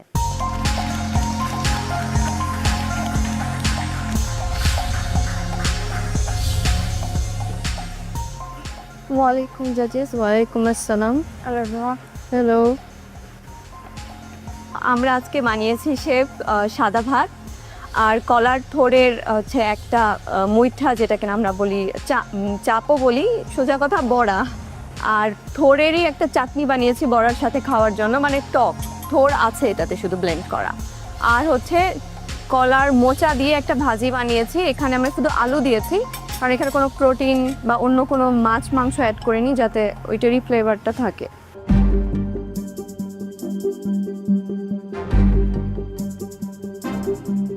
লুক ওয়াইজ মানে দেখতে খুব ভালো লাগছে, প্রেজেন্টেশন খুবই সুন্দর। বড়াটা দেখে আসলে এত লোভনীয় লাগছিল যে এটা কাইন্ড অফ পেঁয়াজুর মতন মনে হচ্ছিল।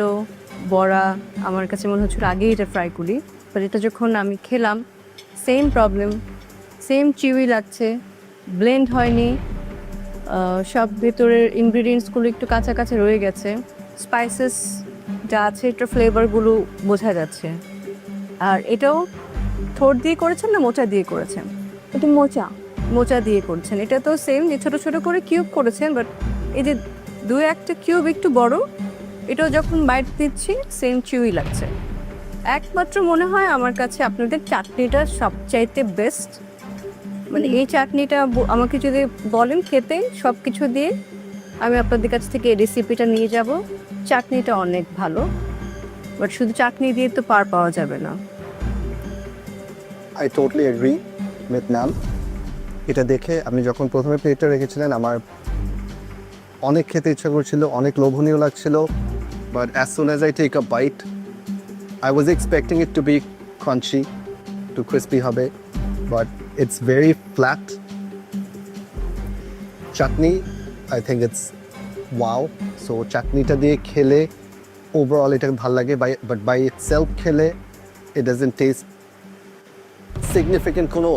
It's not tasting wow, it's not tasting any good. Same goes for this. আপনি যেটা বলছেন ওটার সাথে কথার সাথে ফুডটা মিলে না।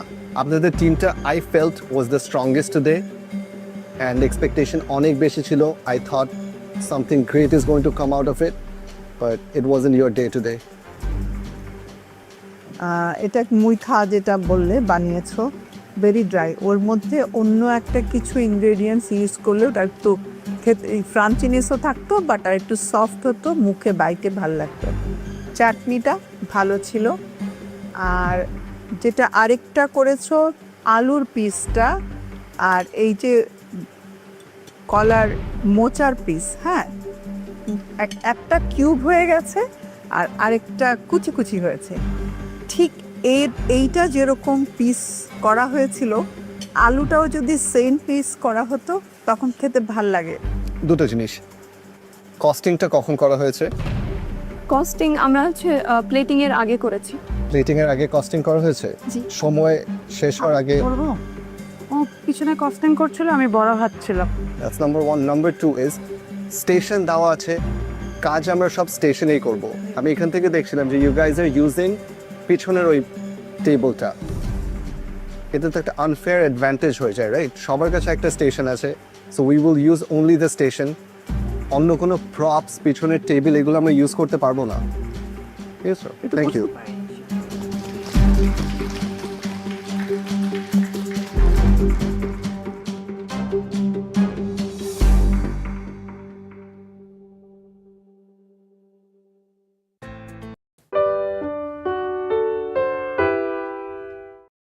Màu cam nhạt. Và đây sẽ là màu cam nhạt mình sử dụng. Mình sẽ sử dụng màu cam nhạt này để tô phần mỏ của chú vịt này nha.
Và như vậy là mình đã tô xong phần mỏ bên trên rồi đấy. Và mình sẽ tiếp tục tô nốt phần mỏ bên dưới nữa nha.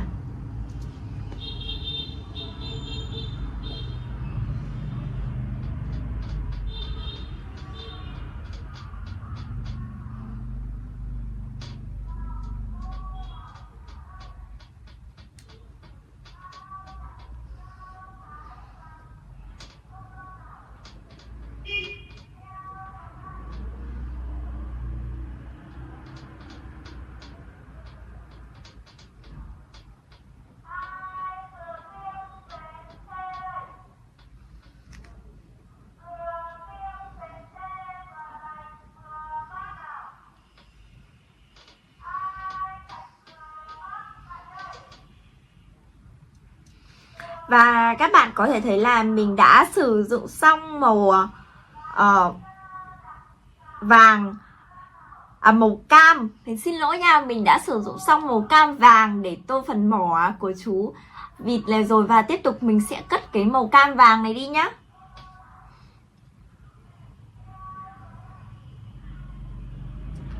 Và mình sẽ sử dụng tiếp là màu cam. Mình sẽ sử dụng màu cam này để tô phần lưỡi và phần miệng bên trong cái mỏ này nha. Và mình sẽ bắt đầu tô đây.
Và các bạn nhớ cái phần bên trong miệng này nó rất là nhỏ luôn, và nó có một vài đoạn nó cũng khó tô ấy, thì các bạn lên thật là chậm tay và để ý cái tay của mình để tô cho nó không bị lem ra ngoài nhá.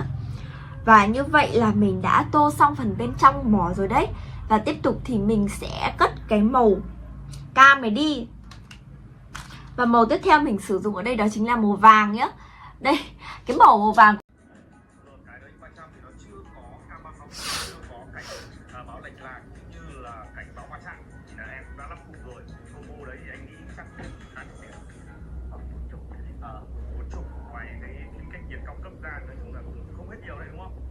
hiện tại thì cabo là đang zin này, ống cabo. Rồi anh sẽ kiểm tra chi tiết thì xong có gì anh em mình bàn tiếp nhé.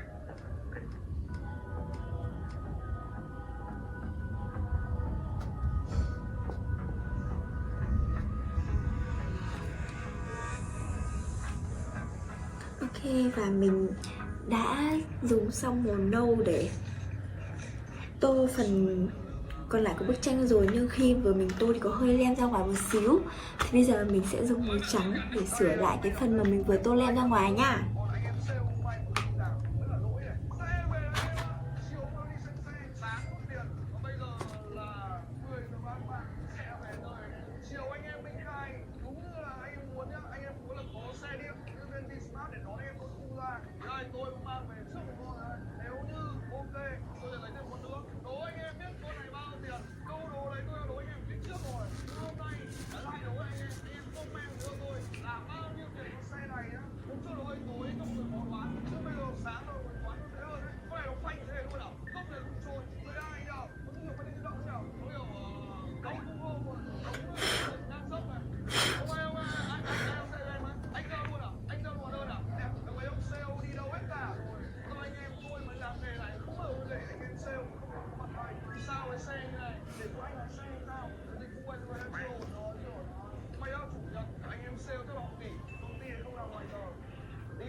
Anh ba ơi, anh Hiếu ơi, em xin lại cái mũ mới. Rồi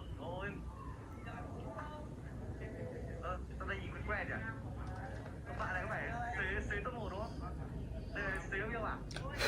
Đây là con idol đây, ôi ôi ôi. Đấy, trông cho anh trắng hơn. Mình vừa làm gãy mất màu trắng rồi mọi người. Mình tông hơi mạnh tay. Mình sẽ dùng nó này để sửa tiếp nha.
Ok, vậy là mình đã tô xong bức tranh rồi và bây giờ mình sẽ cất cái màu trắng này đi nha. Và sẽ cho các bạn xem bức tranh của mình sau khi đã tô màu xong. Vậy là video hướng dẫn tô màu của mình đã kết thúc rồi. Xin chào và hẹn gặp lại các bạn ở video tiếp theo. Bye bye!